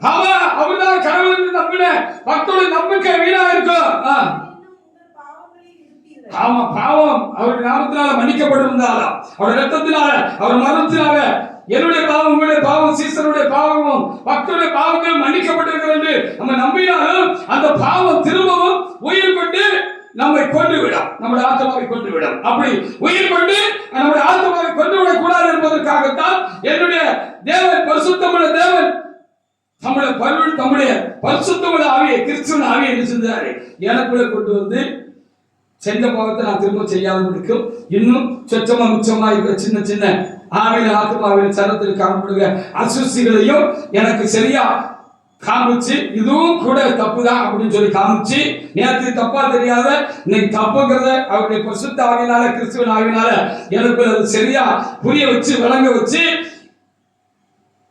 அடியனை மன்னித்தரும் என்று தாழ்மைப்படுத்தி இதிலிருந்தும் என் பாவங்களை மன்னித்து பாவம் செய்யாதிருக்க, பழைய பாவத்தை செய்யாதிருக்க எனக்கு கிருபை அருளின தேவன் இந்த மிச்சம் இருக்கிற சின்ன சின்ன காரியங்களிலிருந்தும் என்னை நீ விடுதலையாக்கி இன்னும் உம்முடைய இறை பரிசுத்தத்திற்கு என்னை உயர்த்தும் என்று கேட்கறதுக்காக எனக்குள்ள உங்களுக்கு வந்திருக்கேன். அப்போ கர்த்தராகிய இயேசு கிறிஸ்து உயிரோடு கூட எழுந்து திரும்ப நமக்குள்ள வரல அப்படின்னா நம்ம பாவிகளாகவே தொடரும். ஹalleluya. இப்போ நம்ம பரிசுத்தமே பரிசுத்தமாய் கொண்டே இருக்கிறோம், நித்தமும் பரிசுத்தமாய் கொண்டிருக்கிறோம். விலகுதா இயேசு கிறிஸ்து உயிரோடு இருந்தாருன்னு?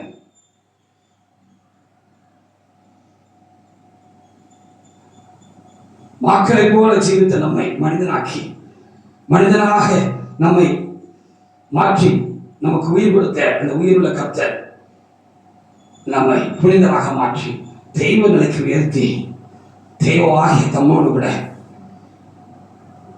நம்மை உயிரோடு கூட நம்மையும் அவரை போல உருமாற்றி மறுரூபமாக்கி தம்மோடு கூட இந்த மோட்ச ராஜ்யத்திலே, கொஞ்சம் மோட்ச லோகத்திலே, சொர்க்கலோகத்திலே என்றென்றும் அவரை தரிசிப்பதற்கு, அவரோடு கூட ஒன்றாயிருக்கவும் இரண்டரை கலந்து அந்த பேரன்புக்குள்ளே நாம் திளைக்கும்படியாக என் தேவன், உங்களுடைய தேவன், உலகத்தை படைத்த எல்லா மனிதர்களையும் படைத்த எல்லா ஜாதிகளையும் படைத்த கர்த்தர் உயிரோடு இருந்திருக்கிறார், வந்திருக்கிறார் என்று நான் உங்களுக்கு சொல்கிறேன். உங்களுக்குள்ள எனக்குள்ள இருந்து உங்களை இன்னும் புதுப்பிக்கும்படியாக வந்திருக்கிறார். அவருக்கு நீங்கள் இசைந்து கொடுப்பீர்களானால், உங்களை சரியாக உங்களுக்கு நீங்கள் ஒப்பு கொடுப்பீர் என்று சொன்னார், அர்ப்பணிப்பீர் என்று சொன்னார், அவர்களுக்கு நீங்கள் சரியாக உங்களை சரணாகதி ஆக்கிவிடுவீர் என்று சொன்னார், நீங்க அவரை மாறிக்கிட்டே இருப்பீங்க. மனம் புதிதாக இருந்தாலே மறுரூபமாய்க்கொண்டே இருப்பீங்க. உள்ள மனம் புதிதாக இந்த கை, இந்த காலு, இந்த கண்ணு, இந்த மூக்கு, இந்த தலை, இந்த மூளை, சிலத்து ஒவ்வொரு வகைகளும் அவரை போல அப்படி உருமாறிக்கிட்டே இருக்கும். அப்படி உருமாறுதான் மறுரூபம். ஹல்லேலூயா. வந்து நமக்குள்ளாய் வந்திருக்கிறார், சபைக்குள்ளாய் இருக்கிறார். சபை இருக்கிற தேவன் இன்னும் உயிரோடு கூட தான் இருக்கிறார், உயிரோடு தான் இருக்கிறார். பெரிய அமைச்சு போயிருக்கிறான், கத்தர் மறிக்கிறான். அது பெரிய அவை சபையில் கூடியாக்கு கூப்பிட்ட கத்தர், கட்டளை கொடுத்த கத்தர், உபதேசித்த கத்தர், பிறந்த கத்தர், கட்டளைச்சு கத்தர், அவர் உயிரோடு தான் இருக்கிறார். சபையில எனக்குள்ள இருக்கிறார், உயிரோடு. ஹல்லேலூயா. அதனால அப்போ எப்படி ஒரு ஆசீர்வாதம்? ரோமர் 8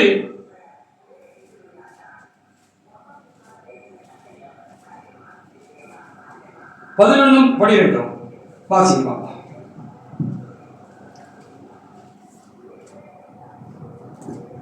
அன்றியும் இயேசுவை மருத்துவரின் எழுந்தோ பண்ணருடைய ஆவி உங்களில் வாசமாயிருந்தால், ஆமென்.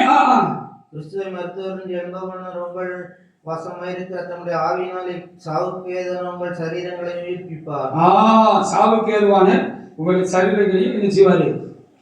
அவரை மாதிரி பரிசுத்தமாக்குவார்னு அர்த்தம். அதுக்கு ஹல்லேலூயா. அன்றியும்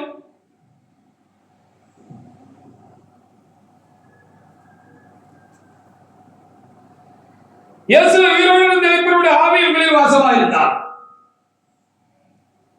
அந்த பரிசுத்த ஆவியானவர், கிறிஸ்துவின் ஆவியானவர், அந்த பிதாவின் ஆவியானவர் உங்களுக்குள்ள இருந்தார்.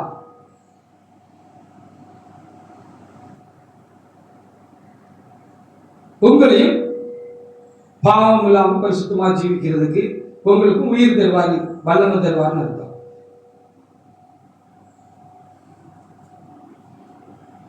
ஆண்டவர் உயிரோடு ஒரு காரியம் சொன்னார். அதை கொஞ்சம் யோசித்து பார்க்கணும். நம்ம நானே என்னுடைய ஜீவனை கொடுக்கிறேன், திரும்பவும் என் ஜீவனை திரும்பவும் எடுத்துக்கொள்வதற்கு எனக்கு அதிகாரம் உண்டுன்னு அவர் சொல்லி கேட்கிறார். போனார் தானே. அவர் உயிரோடு இருக்கிற பொழுதும் அவருக்குள் ஜீவன் இருந்தது. அந்த பரிசுத்தமிழ் ஆவியானவர் இருந்தார். அவர் மரித்த பொழுதும் அவரை ஜீவனோடு இருப்பதற்கு அந்த பரிசுத்த ஆவியானவர் கடவுளாகியவர், அந்த கடவுளுக்குள் இருந்த அவர் அந்த கடவுளை, அந்த அந்த மனித கடவுளாய் வந்த மாம்சத்தில் வந்த அந்த வார்த்தையாக தேவனை கல்லறைக்குள் இருந்து உயிரோடு இருப்பதற்கு அவருக்குள் இருந்த அந்த பரிசுத்த ஆவியாக அந்த கடவுள் அவருக்குள் பிரவேசித்து அவரை உயிரோடு கூட இருக்கிறார் என்று இதற்கு அர்த்தம். ஹல்லேலூயா. புரிஞ்சுதா? ஒரே கடவுள், மூன்று ஆழ்த்துவம் இருக்கிறது. கடவுளுக்குள் கடவுள், கடவுளுக்குள் கடவுள், கடவுளுக்குள் கடவுள், கடவுளுக்குள் கடவுள். வழங்கணும். அவர் கடவுள். கடவுளுக்குள் கடவுள், கடவுளுக்குள் கடவுள், கடவுள் கடவுள். தேவனுக்குள் தேவன், தேவனுக்குள் தேவன், தேவன் தேவன். ஹல்லேலூயா.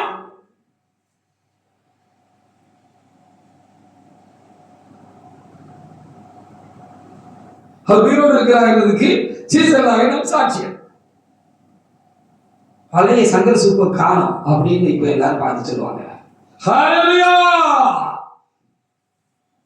ரொம்ப கோபக்காரனாக்குனாங்க ஒரு காலத்துல. இப்ப அநேகமா கோபம் எல்லாம் தனிச்சு போச்சுன்னு நினைக்கிறேன். அதை திரும்ப ஒருத்தர் ஆஃப் பண்ணி போடுங்க தேவனுக்குள்ள. அதை ஆஃப் பண்ணி கொஞ்சம் நல்ல ஒட்டி, அந்த இதோட ஒட்டி, அந்த வாய் அதோட ஒட்டி ஒட்டி வைங்க. அங்கே அதை இப்படி நீட்டி அப்படி வச்சுங்க. அப்படி கேட்க பயங்கரமான கோபக்காரனாங்க. ஒரு நாளைக்கு சும்மா என் கோபத்தை கொஞ்சம் பார்த்துருப்பீங்க. பழைய ஆளுக்கா வந்த புதுசுல நியாயத்துக்கு தான் கோவம், அநியாயத்துக்கு நான் ஒரு நாள் கோவப்பட்டது. அநியாயம் ஏதாவது தப்பு இருந்துச்சுன்னா அப்படியே அமைதியாங்க, சாப்பிட்டாங்க. அப்படியே காலை போக போக போக குறைச்சிட்டு கல்யாணம் அன்னைக்கு நம்ம விட்ட மாட்டேன். எங்கள் மாமி ஒருத்தர் இருந்தாங்க, எங்கள் அப்பாவுக்கு தங்கச்சி பயம் காட்டி விட்டுட்டாங்க. பின்னால் சொன்னாங்க, அவன் கொஞ்சம் கோபக்காரன் பார்த்துக்கா, நல்ல ஒரு கோபக்காரன், கொஞ்சம் பார்த்து நடத்துக்கு வந்து முதல் நாளே ஒரு நல்ல வார்த்தையை சொல்லி போட்டாங்க இந்த அம்மா கிட்ட. ஆனால் இப்போ இந்த அம்மா ரொம்ப வாங்கியிருக்காருன்னு சொல்லுவாங்க, என்னை பற்றி சாட்சி சொல்லுவாங்க. நான் கொஞ்ச காலத்துக்கு முன்னாடி சொன்னது போல கொஞ்சம் கோபப்பட்டு இருந்தது என் மனைவிட்டு தான் கடைசியா. ஹல்லேலூயா. இப்போ அதை விட்டுட்டேன். அந்த உயிருள்ள கர்த்தர் சொன்னாரு, அதை விட்டு சாலமோன்னு சொன்னார். ஏன்? நல்லது தான் நீ கோபப்படுத தெரியுது, ஆனா நீ நல்லதுக்கு கோபப்பட்டு அநேக நேரம் அது நல்லதா முடியல தானே அப்படின்னு எனக்கு ஒரு கேள்வி கேட்டாரு எனக்குள்ள இருக்கிற அந்த உயிருள்ள கர்த்தர். ஆமாம் தேவனே சொன்னான். அப்ப அதை விட்டு நீ நல்லது கோபப்படலன்னு கூட சொன்னது அது விளக்குறது தப்பா தானே போச்சு. அப்போ அந்த நியாயமான கோபத்தை விட்டுருந்தாரு. இப்ப விட்டுல சாட்சி சொல்லுவாங்க. இதான் அந்த அவருக்கு சாட்சியா இருக்கிற அனுபவம். ஏதாவது ஒன்றுல நம்ம ரொம்ப தீவிரமா அறிக்கப்பட்டிருந்திருப்போம், ஏதாவது சுவாபத்தில ஏதோ பாவத்திலையா, அது கொஞ்சம் போறதுக்கு அப்படியே சண்டித்தனம் பண்ணிக்கிட்டு தான் இருக்கும். நமக்கு இருந்து போகாது, அது கொஞ்சம் சண்டித்தனம் பண்ணிக்கிட்டு தான் இருக்கும். நான் போக மாட்டேன்னு, அதனால அது போயிடும். கர்த்தருடைய பலத்தினால, அந்த உயிருள்ள கர்த்தருடைய அந்த கர்த்தருடைய வல்லமையினால அதை சேர்த்துடலாம். ஹல்லேலூயா. அப்படியே சேர்த்து எல்லாத்தையும் சேர்த்து இயேசுவை போல பாவமற்றவர்களுக்கு நாம் உயரப்போகிறோம். அதற்கான இந்த கர்த்தர் உயிரோடு மூன்றாம் நாள் உயிரோடு கொடுத்து எழுதி எனக்குள்ளே உங்களுக்குள்ளே வந்திருக்கிறார். ஹல்லேலூயா. யோவான் 14:12.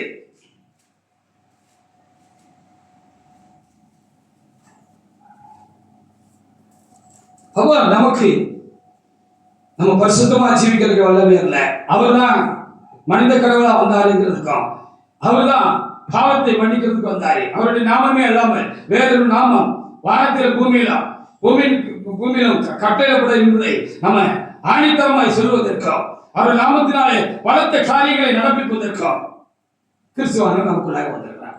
நம்ம உயிரோடு கூட இருந்து அது போகலைன்னா நமக்கு இவ்வளவு பெரிய ஆசீர்வாதம் கிடைக்காது. வாசிக்கலாம். யோவான் 14:12. மெய்யாகவே மெய்யாகவே நான் உங்களுக்கு சொல்லுகிறேன், நான் என் பிதாவிடத்தில் போகிறபடியால் என்னை விசுவாசிக்கிறவன் நான் செய்கிற கிரியைகளை அவனும் செய்வான், அதை காட்டிலும் பெரிய வேலையும் செய்வான்னு அவர் சொல்லிட்டு போயிருக்கிறார். ஹல்லேலூயா. அப்பா நீங்க உயிரோடு கர்த்தரை எழுப்பினாரு, புடவர்ல நடக்க செஞ்சாரு, சூமனை கையோட மனதனை கையை நீட்டு மருகை போல ஆயிற்றை கூனியா இருந்த மனுஷிய கூழ்ந்தவரை செய்தாரு. பெரும்பாலும் சிறியானவன் அது வசத்தை தொட்ட பொழுது அவள் என்ன செய்தா, உதிரத்தில் ஊரில் நின்று சொஸ்தமானதை அவளுக்குள் உணர்ந்தார். அப்படி நிறைய காரியங்களை அவர் மாத்திரமில்ல, அவர் உயிரோடு கூட இருந்த பிற்பாடு இந்த பெந்தெகோஸ்தே நாளில இந்த உயிரோடு இருந்த கர்த்தர் பரிசுத்த ஆவியாக கிறிஸ்து ஆவியாக சீசர் மத்தியிலே கடந்து வந்த பொழுது, ஆதி சபை எழும்புற பொழுது அப்போஸ்தலரிடத்தில் இருந்தார். சாதாரண சீசரிடத்திலிருந்து சேவான் பாண்ட சீசரிடத்தில் இருந்தார். பலமான கிரியைகளை நடப்பித்தார். ஹல்லேலூயா. அதமாதிரி இந்த கடைசி நாட்கள்ல எனக்குள்ளே உங்களுக்குள்ளே இருந்து பலமான கிரியைகளை நடப்பிக்கிறதுக்காக கிறிஸ்து நமக்குள்ள வந்திருக்கிறார். ஹல்லேலூயா. ஆதி திருச்சபை நுகத்துல நடந்ததை போல அந்த பெந்தெகோஸ்தே காலங்களில் நடந்தது போல பலமான காரியங்கள் கிரியைகளையும் நடப்பிக்கும்படியாக இந்த கடைசி காலங்களில், இந்த கடைசி நிமிஷங்களில், மணித்துளிகளிலே சபைக்குள்ள இருந்து, இந்த கடைசி கால புதிய சபைக்குள்ள இருந்து பலமான கிரியைகள் நடப்பிக்கப்படும், அற்புதங்கள் மகாலங்கள் நடப்பிக்கப்படும். மனிதர் உயிரோடு கூட இருந்திருப்பார்கள், உடவர்கள் நடப்பார்கள், ஊமையர்கள் பேசுவார்கள், குருடர்கள் பார்வையடைவார்கள், தரித்திரருக்கு சுவிசேஷம் அறிவிக்கப்படும். அவர் உயிரோடு கூட இருந்திருக்கிறார் என்பதற்கு நாடு நீங்கள் பலத்த சாட்சிகளாக இருப்போம். ஹல்லேலூயா. அப்படி ஆண்டு சொல்லியிருக்கிறார். ஆதி திருச்சபை இடத்துல ஊற்றப்பட்ட அந்த பெந்தெகோஸ்தே அனுபவத்தை இந்த கடைசி நாட்கள்ல புதிய சில சபையா இருக்கிறாங்க கட்டளை சேனையில ஊற்றுவேன்னு சொல்லியிருக்கிறார். புதிய சில சபையில பேர் வச்சுக்கிட்டு புதிய சிலமா இல்லைன்னா நீங்க புதிய சில சபை கிடையாது. ஒளியக்காரா இருக்கட்டும், விசுவாசிகளா இருக்கட்டும், நம்ம பழைய சிலைமை இல்லை, அடிமைத்தனத்துக்கு பாவத்துக்கு உட்பட்டவர்களாக நாம் ஜீவித்தால் நாம் புதிய சபை கிடையாது. விளங்குதா உங்களுக்கு? பழைய எருசலேமில் இருந்த ஜனங்கள் அடிமைத்தனத்துக்கு உட்பட்டிருந்தார்கள் என்று கலாத்தியர்ல பவுல் எழுதி வைத்திருக்கிறார். இப்பொழுது புதிய சபையாக கர்த்தருக்கு ஆராதனை செய்கிறோம், ஊழியம் செய்கிறோம், தலைவர்களாக இருக்கிறோம் என்று சொல்லிக் கொள்கிறவர்கள் விட்டுவிட வேண்டிய காரியங்களை விட்டுவிட்டு ஜனங்களுக்கு மாதிரியாக இருந்து பயபக்தியா இருந்து பரிசுத்தமா இருந்து நீதி செய்கிறவர்களா இருந்து தேவ சித்தப்படி அவர் சொன்ன சட்டத்தின்படி உங்களை சபையை நீங்கள் நடத்தாதிருப்பீர்கள் சொன்னால் நீங்கள் புதிய சபை ஊழியக்காரர்கள் தலைவர்கள் என்று நீங்கள் மாறுதட்டி கொண்டாலும் நீங்கள் புதிய எருசலேம் அல்ல, நீங்க பழைய எருசலேம், முடிந்து போன எருசலேம். நீங்கள் என்ன நிலையில் இருக்கிற ஆன்மா, உங்களுடைய ஜீவியம், உங்களுடைய வாழ்க்கை என்ன தாழ்வான நிலையில் இருக்கிறது, அகோலமாக இருக்கிறது என்பதை திட்டமாக கர்த்தர் தம்முடையவர்களுக்கு இனி வெளிப்படுத்துவார். விட்டு வைக்க வேண்டிய காலம் பக்கத்தில் இருக்கிறது. அதற்கு முன்பாக உங்களை சீர்படுத்திக் கொள்ளுங்கள். உங்கள் அவலங்கள் எல்லாம் பரிசுத்த ஆவியானவரை வெளிப்படுத்துவதற்கு முன்பாக நீங்கள் உங்களை சுத்திகரித்துக் கொள்ளுங்கள், தாழ்த்துங்கள். கர்த்தருடைய நாமத்தினாலே நாங்கள் உங்களுக்கு அறிவிக்கிறோம். அப்போ கர்த்தருடைய சேனை தான் இப்பொழுது புதிய சேனமா இருக்கிறது. பரிசுத்தையா தலைமையா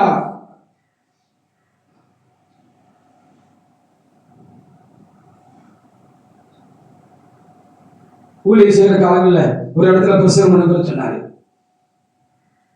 கர்த்தருடைய சேனை எழும்புன்னு கர்த்தர் எனக்கு சொல்லியிருக்கிறாரு. அது கர்த்தருக்காக யுத்தம் செய்யும். அது ஆவிக்குரிய யுத்தம் செய்கிற ஒரு ஆவிக்குரிய சேனை. அது எழும்பும் என்று கர்த்தர் எனக்கு சொல்லியிருக்கிறார். அது எழுப்பி என்ன செய்யணும்னு செய்ய போகுதுன்னு பார்க்கணும்னு எனக்கு ரொம்ப ஆசை உண்டு. சில நேரங்கள்ல அந்த கர்த்தருடைய சேனையுடைய அந்த வல்லமையோட ஆவினால சில காரியங்களை கிருவிகளை நாளை நடப்பிச்சிருக்கிறேன். ஆனால் கர்த்தருடைய சேனை பிரதட்சமாக எழும்பா சபையிலிருந்து எழும்புன்னு அவங்க சொல்லிட்டு போயிருக்கிறாங்க. விசுவாசிக்க நமக்கு அதுக்குரிய தெளிவும் இல்லை அப்படின்னு வச்சுக்கிட வேண்டியதான். சொல்றவங்களை பைத்தியக்காரன் வச்சுக்கிட்டு இருக்கிறாங்க. யார் பைத்தியக்காரன் சீக்கிரத்தில் வெளிப்பட போகிறது? ஒருவேளை இந்த காலங்களிலே கூட அது இருக்கலாம். இவனை தீர்க்கமாக கர்த்தர் பேசுகிறார் நம்மோடு. இன்றைக்கு இந்த பிரசங்கத்தை எடுத்த பொழுது கூட இந்த பரிசுத்தாவியானவர் இவ்வளவு தீர்க்கமாக இந்த உயிர்த்தெழுதல் வல்லமை குறித்து பேசுவார் என்று நான் எதிர்பார்க்கவில்லை. எனக்குள் இருக்கிற அந்த உயிருள்ள அந்த ஆவியானவர் கிறிஸ்துவானவர் தீர்க்கமாக அடுத்து என்ன நடக்க போகிறது இந்த சபையுடைய யுகத்திலே என்பதை குறித்து தீர்க்கமாக பேசுகிறார். அதற்காக நான் என் தேவனை நான் சோத்திருக்கிறேன். தீர்க்கமாக பேசுகிறார். புதிய எருசலேம் என்று சொல்லிக்கொண்டு பழைய எருசலேமாக, முடிஞ்சு போன எருசலேமாக, உயிரற்றவர்களாக, ஜீவனற்றவர்களாக, அரைத்தமாவே அரைக்கிறவர்களாக, கடந்த காலத்தையே சொல்லிக் கொண்டிருக்கிறவர்களாக இனி இருக்காதீர்கள். ஜனங்களை உயிர்ப்பிக்கிறவர்களாக நீங்கள் இருங்கள். உங்களுடைய வார்த்தைகள் ஜனங்களை உயிர்ப்பிக்கட்டும். அது எளியாவது காலங்களில் ஜனங்களை குந்தி குந்தி நடந்த ஜனங்களை கர்த்தருமாய் திருப்பினது போல அதற்கு வல்லமை இருக்கட்டும், இருக்கட்டும், இருக்கட்டும், இருக்கும். திருப்பணம் ஜனங்களை குந்தி குந்தி நடக்கிற ஜனங்களை கர்த்தருமாக திருப்பணம், திருச்சபையில் ஜனங்களை கர்த்தருமாக திருப்பணம், திருப்பணம், திருப்பணம், திருப்போம். அதற்காக கர்த்தர் உயிரோடு கூட எனக்குள்ளே வந்திருக்கிறார். ஹalleluya. இப்படி இருக்கிற சாட்சி எழுந்து ஒரு பாவலா எழுந்தாலும் எப்படி இருக்கும்? நம்ம அநேகர் பலவான்கள் இல்லை. நம்ம அநேகர் பலவீனர்களாக இருக்கிறோம், சின்னவர்களாக இருக்கிறோம், சிறியவர்களாக இருக்கிறோம் அப்படின்னு சொல்லிதான் வேலை இருக்கு. அப்போ ரொம்ப ஒண்ணுக்கு உதவாத ஆள்களுக்கு தான் கர்த்தர் பிடிச்சி அவர்களை தான் பலமுள்ள மனுஷங்களா மாற்றி அவங்ககிட்ட இருந்து கர்த்தர் மகிமைப்படுத்த தாமடங்கிறது தான் கர்த்தருடைய திட்டம். இந்த சமுதாயத்தில், இந்த குடும்பத்திலும், இந்த சபையிலும் கழிச்சு போடப்பட்டவங்க ஒண்ணுக்கு உதவ மாட்டான்னு சொல்லி ஒதுக்கி வச்சிருக்கிறவங்களா இனி கர்த்தர் கருத்து எடுத்து பிரயோஜனப்படுத்த போறாங்க. ஹalleluya. அதுல உங்களுக்கு ஒரு பங்கு இருக்கலாம். ஒண்ணுக்கு நாய்க்கு இல்லாதவன் சொன்னவங்களை மட்டும்தான் கர்த்தர் இனி அடிச்ச போறாரு. இந்த திருச்சபை நிலத்துல அவங்கதான் பெரிய வல்லமை உள்ள கருவிலாக எடுத்து கடத்த எடுத்து பிரயோஜனப்படுத்த போறாரு. அதான் கடவுளுக்கு மகிமை, தேவனுக்கு மகிமை, மகிமை இயேசுவுக்கு மகிமை. அதான் நடக்க போகுது.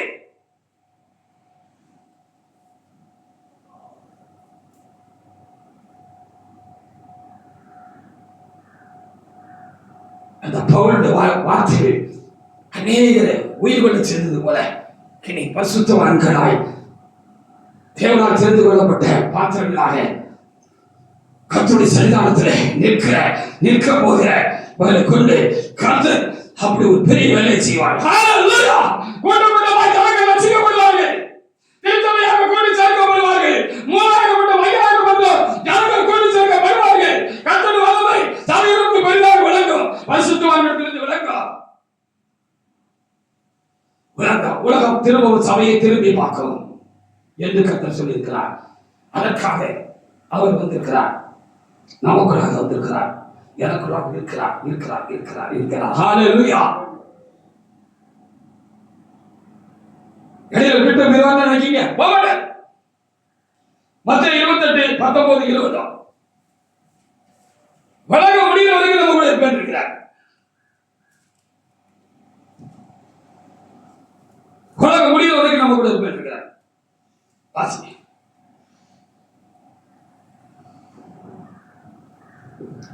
ஆகையால் நீங்கள் புறப்பட்டு போய் ஆ, சகல ஜாதிகளையும் சீசராக்கி சகல சீசராக்கி பிதாகுமாரன் பரிசுத்தாவின் நாமத்தினால் அவர்களுக்கு ஞானஸ்நானம் கொடுத்து ஞானஸ்நானம் கொடுத்து நான் உங்களை கட்டளையிட்ட யாரும் அவர்கள் கைக்கொள்ளும் நான் உங்களுக்கு கட்டளை யாரையும் அவர்களுக்கு கைக்கொள்ளும்படி அவருக்கு உபதேசம் பண்ணுங்கள். சொல்லுங்க, உபதேசம் பண்ணுங்க, போதிங்க, புத்தி சொல்லுங்க.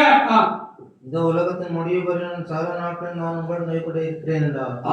கடைசி வரைக்கும் பக்தர்கள் கூட இருந்து விசேஷமாக ஊழியம் செய்கிற தேவட்ட மனிதர்கள் கூட இருந்து அவர்களுக்கு போதிச்சு புத்தி சொல்லி அவர் சொன்ன யாவையும் கை கொள்ளும்படியாக அவர்களுக்கு அந்த ஆசீர்வாதத்தை கொடுத்து கை கொண்டு போதிக்கும்படியாக அந்த ஆசீர்வாதத்தையும் என் போன்ற தேவன மனிதருக்கு ஊழியக்காரர்களுக்கு தேவநாயகத்தில் கொடுத்து அவர்களுக்கு அவருடைய அந்த கோலின் கீழ் இருக்கிறதான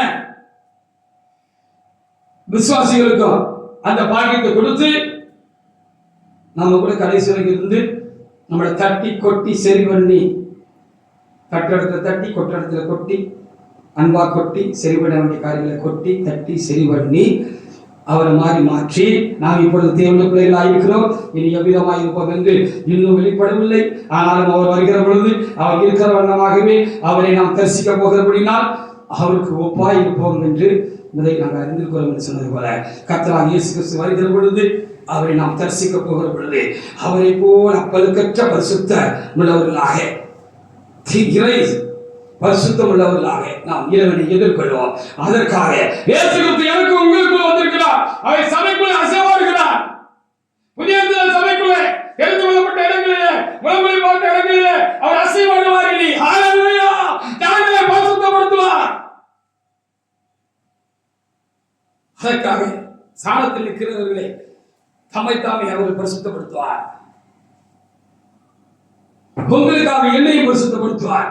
எனக்காக உங்களுக்காக என்னை நானே பரிசுத்தப்படுத்திக் கொள்கிறேன் என்று சொன்ன அந்த கர்த்தருடைய ஆவியானவர், அந்த கிறிஸ்துவின் ஆவியானவர் என்னை பரிசுத்தப்படுத்துவார். என்னிலிருந்து உங்களை பரிசுத்தப்படுத்துவார். நீங்கள் உங்களுக்குள் இருந்து மற்றவர்களை பரிசுத்தமாக்கி இப்படி நாமெல்லாம் பரிசுத்தமாவோம். இதற்காக நாம் சபையை அழைக்கப்படுகிறோம். சபைக்குள் உயிர்த்தெழுந்த கர்த்தருடைய வல்லமை உண்டு. வல்லமை இல்லை, பரிசுத்தமாக ஊழியக்காரர் பரிசுத்தமா இல்லை, தலைவர் என்று சொல்லுகிறவர்கள் பரிசுத்தமா இல்லை அப்படின்னு சொன்னா அவங்க கூட கர்த்தர் இல்லை. தங்களை ஏமாற்றி மற்றவர்களை ஏமாற்றிட்டு இருக்காங்கன்னு அர்த்தம். ஹல்லேலூயா!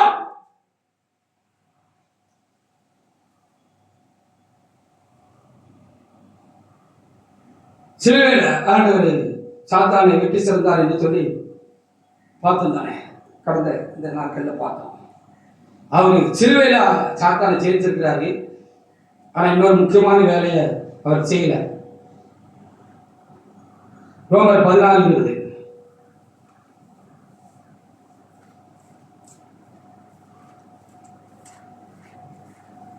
சமாதானத்தின் தேவன் சாதி இதனால ஒட்டி வைங்க. மைக்க சவுண்ட் கேட்குறத பார்த்து நீங்களே செய்யலாம். ஏன் இருக்கு பார்த்து அது கொஞ்சம் செய்யணும். அது மைக்கு சரியில்லை. வாசிங்க. சமாதானத்தின் தேவன் சமாதானத்தின் தேவன் சீக்கிரமாய் சாத்தானை உங்கள் கால்களின் கீழே நசுக்கி போடுவார். சாத்தானுக்கு ஒரு முடிவு கட்டல. ஜெயிச்சுட்டு போனாரு, முடிவு கட்டல. அப்ப சாத்தானுக்கு முடிவு கட்டுற வேலையை செய்யும்படியாக கர்த்தர் உயிர்த்தெழுந்து தம்முடைய பரிசுத்தவான்களோடு சீசரோடு நமக்குள்ளாக சபைக்குள்ளாக கர்த்தர் வந்திருக்கிறார். திரும்பவும் சாத்தானுக்கு அடிமையா இருந்துகிட்டு பாவம் செஞ்சுக்கிட்டு அநியாயம் செஞ்சுக்கிட்டு அக்கிரமம் செஞ்சுக்கிட்டு சபையை உடைச்சிக்கிட்டு சகோதரருக்குள்ள பகையை உண்டாக்கிக்கிட்டு அது அருவருப்பான பாவம்னு நீதிமன்றங்கள் எழுதியிருக்கு. ஒருத்தருக்கு ஒருத்தர் பிரிவினை உண்டாக்கி பகையை உண்டாக்கி எல்லாத்தையும் செஞ்சுக்கிட்டு இருக்கிறதுக்கா கர்த்தர் எனக்குள்ள உங்களுக்கு வந்திருக்கிறார். இல்லை, அவர்களுக்கு பரிசுத்த ஆவியானவர் ஈடுபட்டு போகும் காலம் ரொம்ப தூரமாக சயனமாக இருக்கிறது. அந்த உயிர்த்தெழுந்த கர்த்தரை இழந்து போவார்கள் அவர்கள். அவர் நீடிய பொறுமும் சாந்தமும் தயவும் கருணையுள்ள தேவனா இருக்கிற அப்படின்னாலே காலத்தை தள்ளி போட்டுக்கிட்டே இருக்கிறார். புரிஞ்சுக்கிட்டா சரிதான், இல்லாட்டா ரொம்ப கஷ்டம்தான். அப்ப சாத்தான நம்ம கால்கள் கீழே நசுக்கணும். சபை நசுக்கும் எழுதப்பட்டிருக்கிறது. ஆதி அவங்க 3:15 அவர்கள் எடுத்து வாசித்து முடிக்கலாம். எதுக்கு கர்த்தர் வந்திருக்காரு பார்த்தீங்களா? பெரிய வேலையை செய்ய வேண்டியிருக்கு. இனிமேதான் ஆதி திருச்சபையின் காலத்தில் கிறிஸ்துவே இரட்சகர் என்றும் பாவத்துக்காக பலியானார் என்றும் உலகம் முழுவதும் இரட்சகராக இயேசு கிறிஸ்துவை பரப்பும்படியான வேலையில் இருந்தது. இனி என்ன நடக்கும் போது கடைசி நாட்கள் இந்த ஆதி திருச்சபை எதற்கு தேவனால் எழுப்பப்பட்டது என்று சொல்லி பார்க்கிற பொழுது வருகைக்கு ஆயத்தப்படுத்துவதற்காகவும் கிறிஸ்து செய்து கொண்டது போல சாத்தானை செய்து கொண்டு ஜெயித்தவர்களாக அவனுக்கு முடிவுண்டாக்கி அவனை நம்முடைய கால்களுக்கு கொண்டு போடுவதற்காக, நசுக்கி போடுவதற்காக கர்த்தர் உயிரோடு விட நமக்குள்ளே வாசமாயிருக்கிறார், வந்திருக்கிறார். ஹல்லேலூயா! வாசிங்க பாப்போம். ஆதியாகமம் 3:15.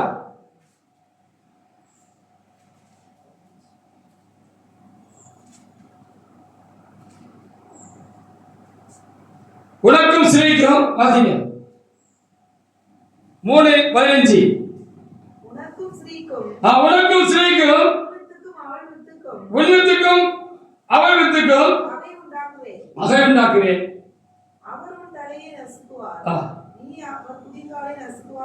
ஆமா, இந்த பைபிள் எழுதின மொழி கிரேக்கு லத்தீன் என்கிற மொழியிலிருந்து எழுதப்பட்டது. அதான் மூல பாஷை. நீங்க எல்லாரும் பைபிள் வச்சிருக்கீங்க தானே?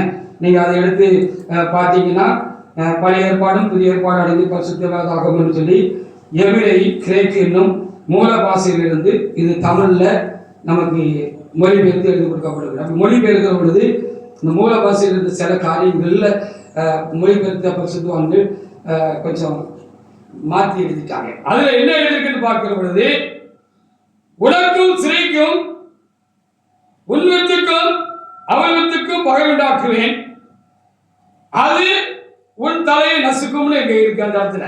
ஹல்லேலூயா! it bruise your head அப்படின்னு இருக்குன்னு நினைக்கிறேன் ஆங்கிலத்துல, பழைய மொழிபெயர்ப்புல. நீ அதன் குதிகாலை நசுக்குவாய். அதுக்கு ஒரு சின்ன சேதத்தை உண்டு பண்ணுவான். காலை குதிகாலை குதிச்சா இப்படி முதிக்கும். அது மாதிரி சின்ன சேதத்தை அந்த சபைக்கு உண்டு பண்ணுவார். ஆனாலும் அது கர்த்தருடைய இந்த உயிர்த்தெழுத கொடுத்த கர்த்தருடைய ஆவினாலே அது பிழைத்திருந்து அது பலனடைந்து என்ன செய்யும்? அதே எந்த குதிகால மிதிச்சு ஒரு சின்ன சேதத்தை அந்த திருச்சபைக்கு நீ கொடுத்தியோ, அந்த திருச்சபையினுடைய வித்தாய் இருக்கிறதானே அந்த திருச்சபையினுடைய முன்குறிக்கப்பட்ட பரிசுத்தவான்கள் என்ன செய்வார்கள்?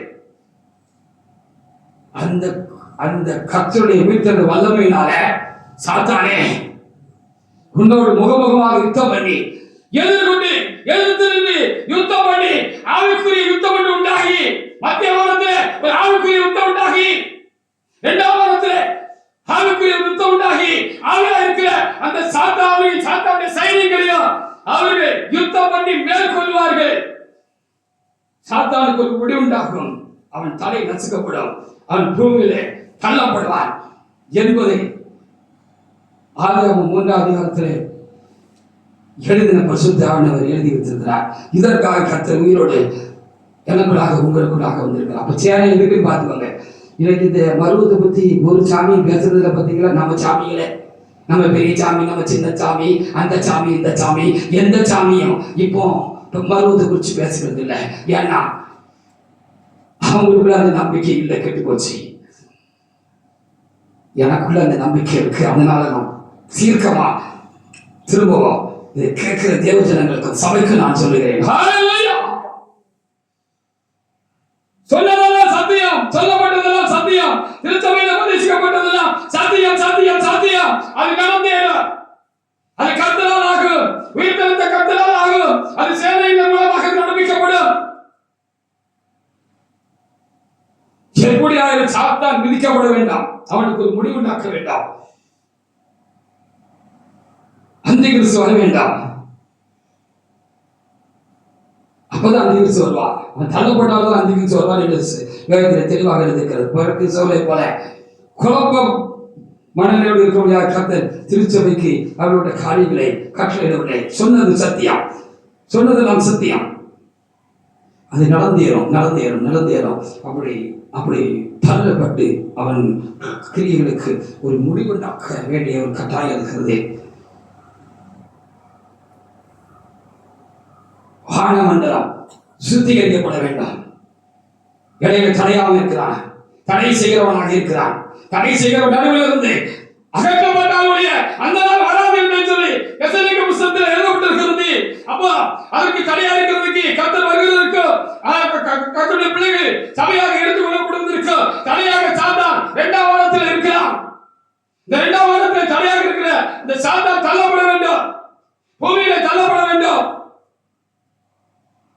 அப்பொழுது அந்த மத்தியில் இருந்த தடை அந்த வானம் சுத்திகரிக்கப்படும், திறந்த வாசல் உண்டாகும். கர்த்தர் வருவார். கர்த்தரோடு கூட ஆயத்தமாக இருக்க பரிசுத்தவான்கள் தேவனுடைய பிள்ளைகளாம் அவரோடு கூட எதென்றுமாய் அவரோடு கூட மோட்சத்திலே புதிய வானம் புதிய பூமியிலே இருக்கும்படியாக எடுத்துக்கொள்ளப்படுவார்கள். அவன் தள்ளப்பட்ட பிற்பாடுதான் கிறிஸ்து வருவான். ஹல்லேலூயா! வேதம் தெளிவாக எழுதியிருக்கிறது. ஆனால் இன்னைக்கு கிறிஸ்தவ பிரசங்கிகள் வெளியில சபைக்கு வெளியில இருக்கிறவங்க என்ன சொல்லிட்டு இருக்கிறாங்க தெரியுமா? ரகசிய வரை எப்ப வரும் சொல்லிட்டு இருக்கிறாங்க தெரியுமா? கிறிஸ்து வர்றதுக்கு முன்னாலே ரகசிய வரை வந்துருன்னு தப்பா சொல்லிட்டு இருக்கிறாங்க. ஏன் எழுதிருக்கு? ஏன் அவங்களுக்கு எழுதுறது கூட சரியா வழங்கி கொள்ள முடியலன்னு தெரியல. கர்த்தர் அது அவங்களுக்கு அறல அப்படிதான் நினைக்கிறது. தெளிவாக எழுதியிருக்கிறது. வாசி பாருங்க. என்ன பெரிய பிரசங்கமா இருக்குன்னு நினைக்கீங்களா? அது கர்த்தருடைய ஆவியானவர் கொடுக்கிற பிரசங்கம். இது இன்றைக்கு நீ அடுத்தடுத்து நீங்க கேட்டீங்கன்னா உங்களுக்கு பிரயோஜனமா இருக்கும், எல்லாருக்கும் பிரயோஜனம். 2 தெசலோனிக்கேயர் 2ஆம் அதிகாரம் 1 முதல் 3 வரைக்கும் வசனங்களை வாசிக்கலாம். வாசி. என்னையும் இப்படி பிரசங்க கிடைக்காது. நானே விரும்பினாலும் என்னால பிரசங்கம் பண்ண முடியாது. இன்றைக்கு கர்த்தருடைய ஆவியானவர் இந்த உயிர்த்தெழுந்த கர்த்தர் இனி வரப்போகிற காரியங்களை நடக்க போகிற காரியங்களை நமக்கு முன்னேறிக்கிறார். நமக்கு எனக்கு சேர்த்து என்று எண்ணுகிறேன். ஹல்லேலூயா! என்ன நடக்க போகுது முன்னேறிக்கிறார். வாசிங்க. அன்றையும் சகோதரரே நம்முடைய கர்த்தராகிய இயேசு கிறிஸ்துவின் வருகையும் நாம் அவரிடத்தில் சேர்க்கப்படுவதை குறித்து நாங்கள் உங்களுக்கு வேண்டிக் கொள்கிறது என்னவென்றால் ஒரு ஆவியினாலாவது வார்த்தையினாலாவது உங்களுக்கு கடிதம் அப்படி எழுத கடிதத்திலாவது பவுல் ஆண்டவரை குறித்து நிறைய இடத்துல எழுதியிருக்கிறார். அவன் ஆண்டவரை வரப்போறார், ரகசிய வருகை வரப்போகிறது. வானத்துக்கு எடுத்துக் கொள்ளப்பட்ட கர்த்தர் திரும்பவும் நம்மளை கூட்டிக் கொண்டு போகிறதுக்கு மத்தியாகத்தில் வருவார்னு சொன்னல, அப்படி சொல்லப்பட்டதுதான் உங்களுக்கு மனசுக்குள்ள இருக்கு. அதுக்காக நீங்க சஞ்சலப்பட வேண்டாம், கலங்க வேண்டாம், கலங்காமல் இருங்கள். உங்களை மத்தவங்க ஏமாத்துவாங்க, நீங்க ஏமாந்துடாதீங்க. எச்சரிக்கையா இருங்கள்.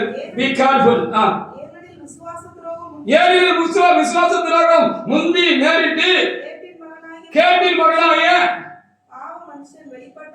பாவ மனுஷன் வெளிப்பட்டால் இந்த பாவ மனுஷன் தான் அந்திகிறிஸ்து. அவன் வெளிப்பட்டால் அந்த ரகசிய வருகை வராதுன்னு நீங்க கூட தெளிவா எழுதி வச்சிருக்கியா? எல்லாரும் பிரசங்கம் பண்ணுவாங்க. இன்னைக்கு எல்லா பெரிய பெரிய பெரிய தேவண்ட மனுஷர்கள் சொல்லப்படுகிறவங்களா இன்னைக்கு என்ன பிரசங்கம் பண்றாங்கன்னா நான் கேட்கிறேன். நம்ம ஆண்டவருடைய ரகசிய வருகைக்கு ஆயத்தமாகணுமாக்கும்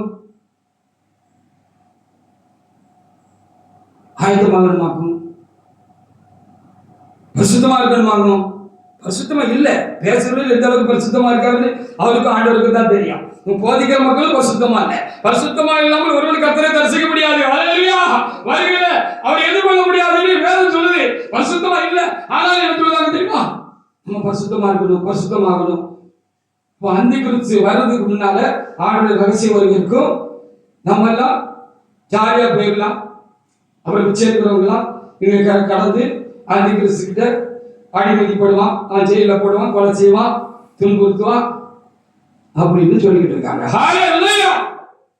தப்பு தப்பு தப்பு தப்பு. கிறிஸ்தவர்களே, கிறிஸ்தவ போதர்களே, கிறிஸ்தவ சமுதாயமே, அந்திகிறிஸ்து வெளிப்பட்ட பிற்பாடுதான் ஆண்டவர் வருவார் நீங்க தீர்க்கமாக பவுல் சொல்லிட்டு போயிருக்கிறார். பவுலோட பெரிய தேவனுடைய மனுஷன் யாரும் கிடையாது. சரிதானா? அப்படி தெளிவாக சொல்லிட்டு போயிருக்கிறார். அந்த காலங்கள் குறைக்கப்படும் என்று அவர் சொல்லியிருக்கிறார். அந்திகிறிஸ்துடைய ஆட்சி இந்த பூமியில 7 வருஷம் இருக்கும்னு பைபிள் சொல்லுது. அது குறைக்கப்படும் சொல்லப்படுகிறது. ஏறக்குறைய மத்திய வருஷங்கள்ல 3 ஆண்டு முடிகிற சமயத்துல கர்த்தருடைய வருகை இருக்கும்னு பரிசுத்தவான்கள்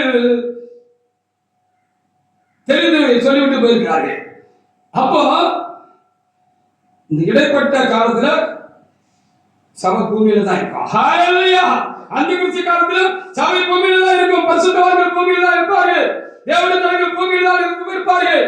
அப்போ ஆதி திருச்சபை யுகத்துல ரத்த சாட்சியா மரித்தது போல, சிறைச்சாலையில போடப்பட்டது போல சமூகங்கள் எல்லாம் நடக்கும் நடக்கும் நடக்கும். ஹalleluya! நம்ம கதறி கூப்பிடுகிற பொழுது பரிசுத்த ஆவியானவர் கலைகள் சத்துக்களை கொடுப்பாரு. அந்த 12 அதிகாரத்துல தானே இருக்குது புரிஞ்சிட போது அந்த பரிசுத்த ஆவியானவர் நம்மளை நிரப்பி இப்படி ஒரு ரொம்ப கஷ்டமான ஒரு கால சூழ்நிலையில நம்மளாம் குய்யா முறையான கூப்பாடு போடுவோம் தானே. என்னை பிடிச்சிட்டு போய் கொண்டுட்டாங்கன்னு வச்சுக்கோங்க. அந்திகிறிஸ்து காலத்துல வில் கூட்டா நான் பிரசங்கம் பண்ணிட்டு இருக்கேன்.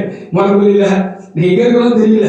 ஒருத்தன் பிரசங்கம் பண்ணிட்டு இருக்கான். அவனை எப்படி கட்டி அவனை தூக்கி கொல்லு அப்படின்னு சொல்ல கொல்லிட்டான் வைங்க. நீங்க எல்லாம் அப்படி கலைக்கு போயிருப்பீங்க. ஐயாவுக்கு அப்படி பாடாயிட்டா ஒரு எக்ஸாம்பிளுக்கு சொல்ல ஆயிலையா உங்களுக்கு சிறை பிடிச்சி சிறையில போடுவான்.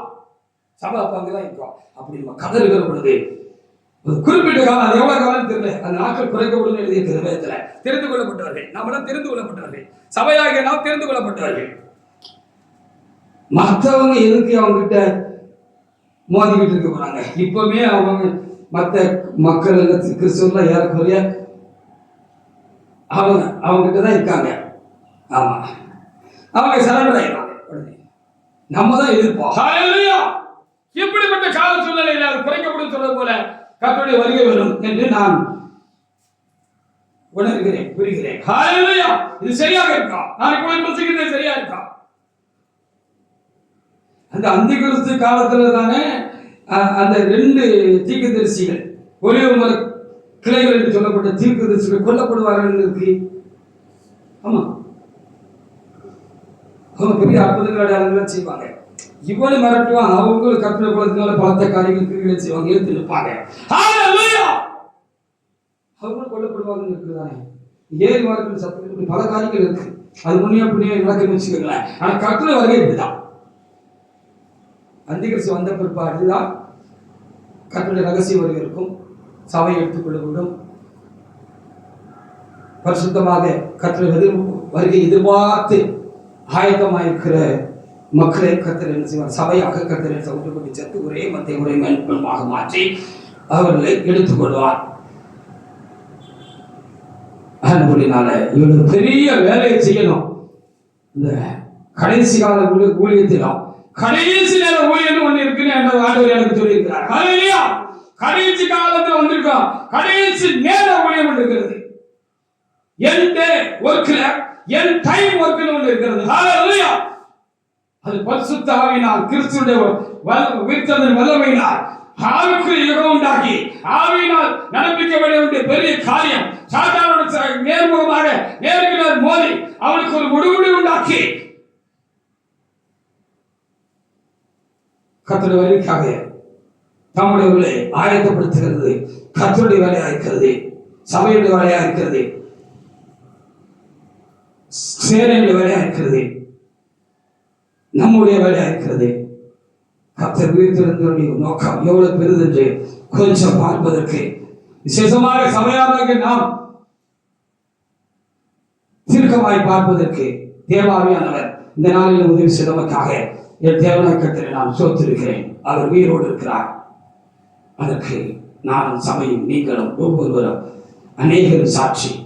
கர்த்தர் இந்த வார்த்தைகளை ஆசீர்வதிப்பாராக. ஆமென்.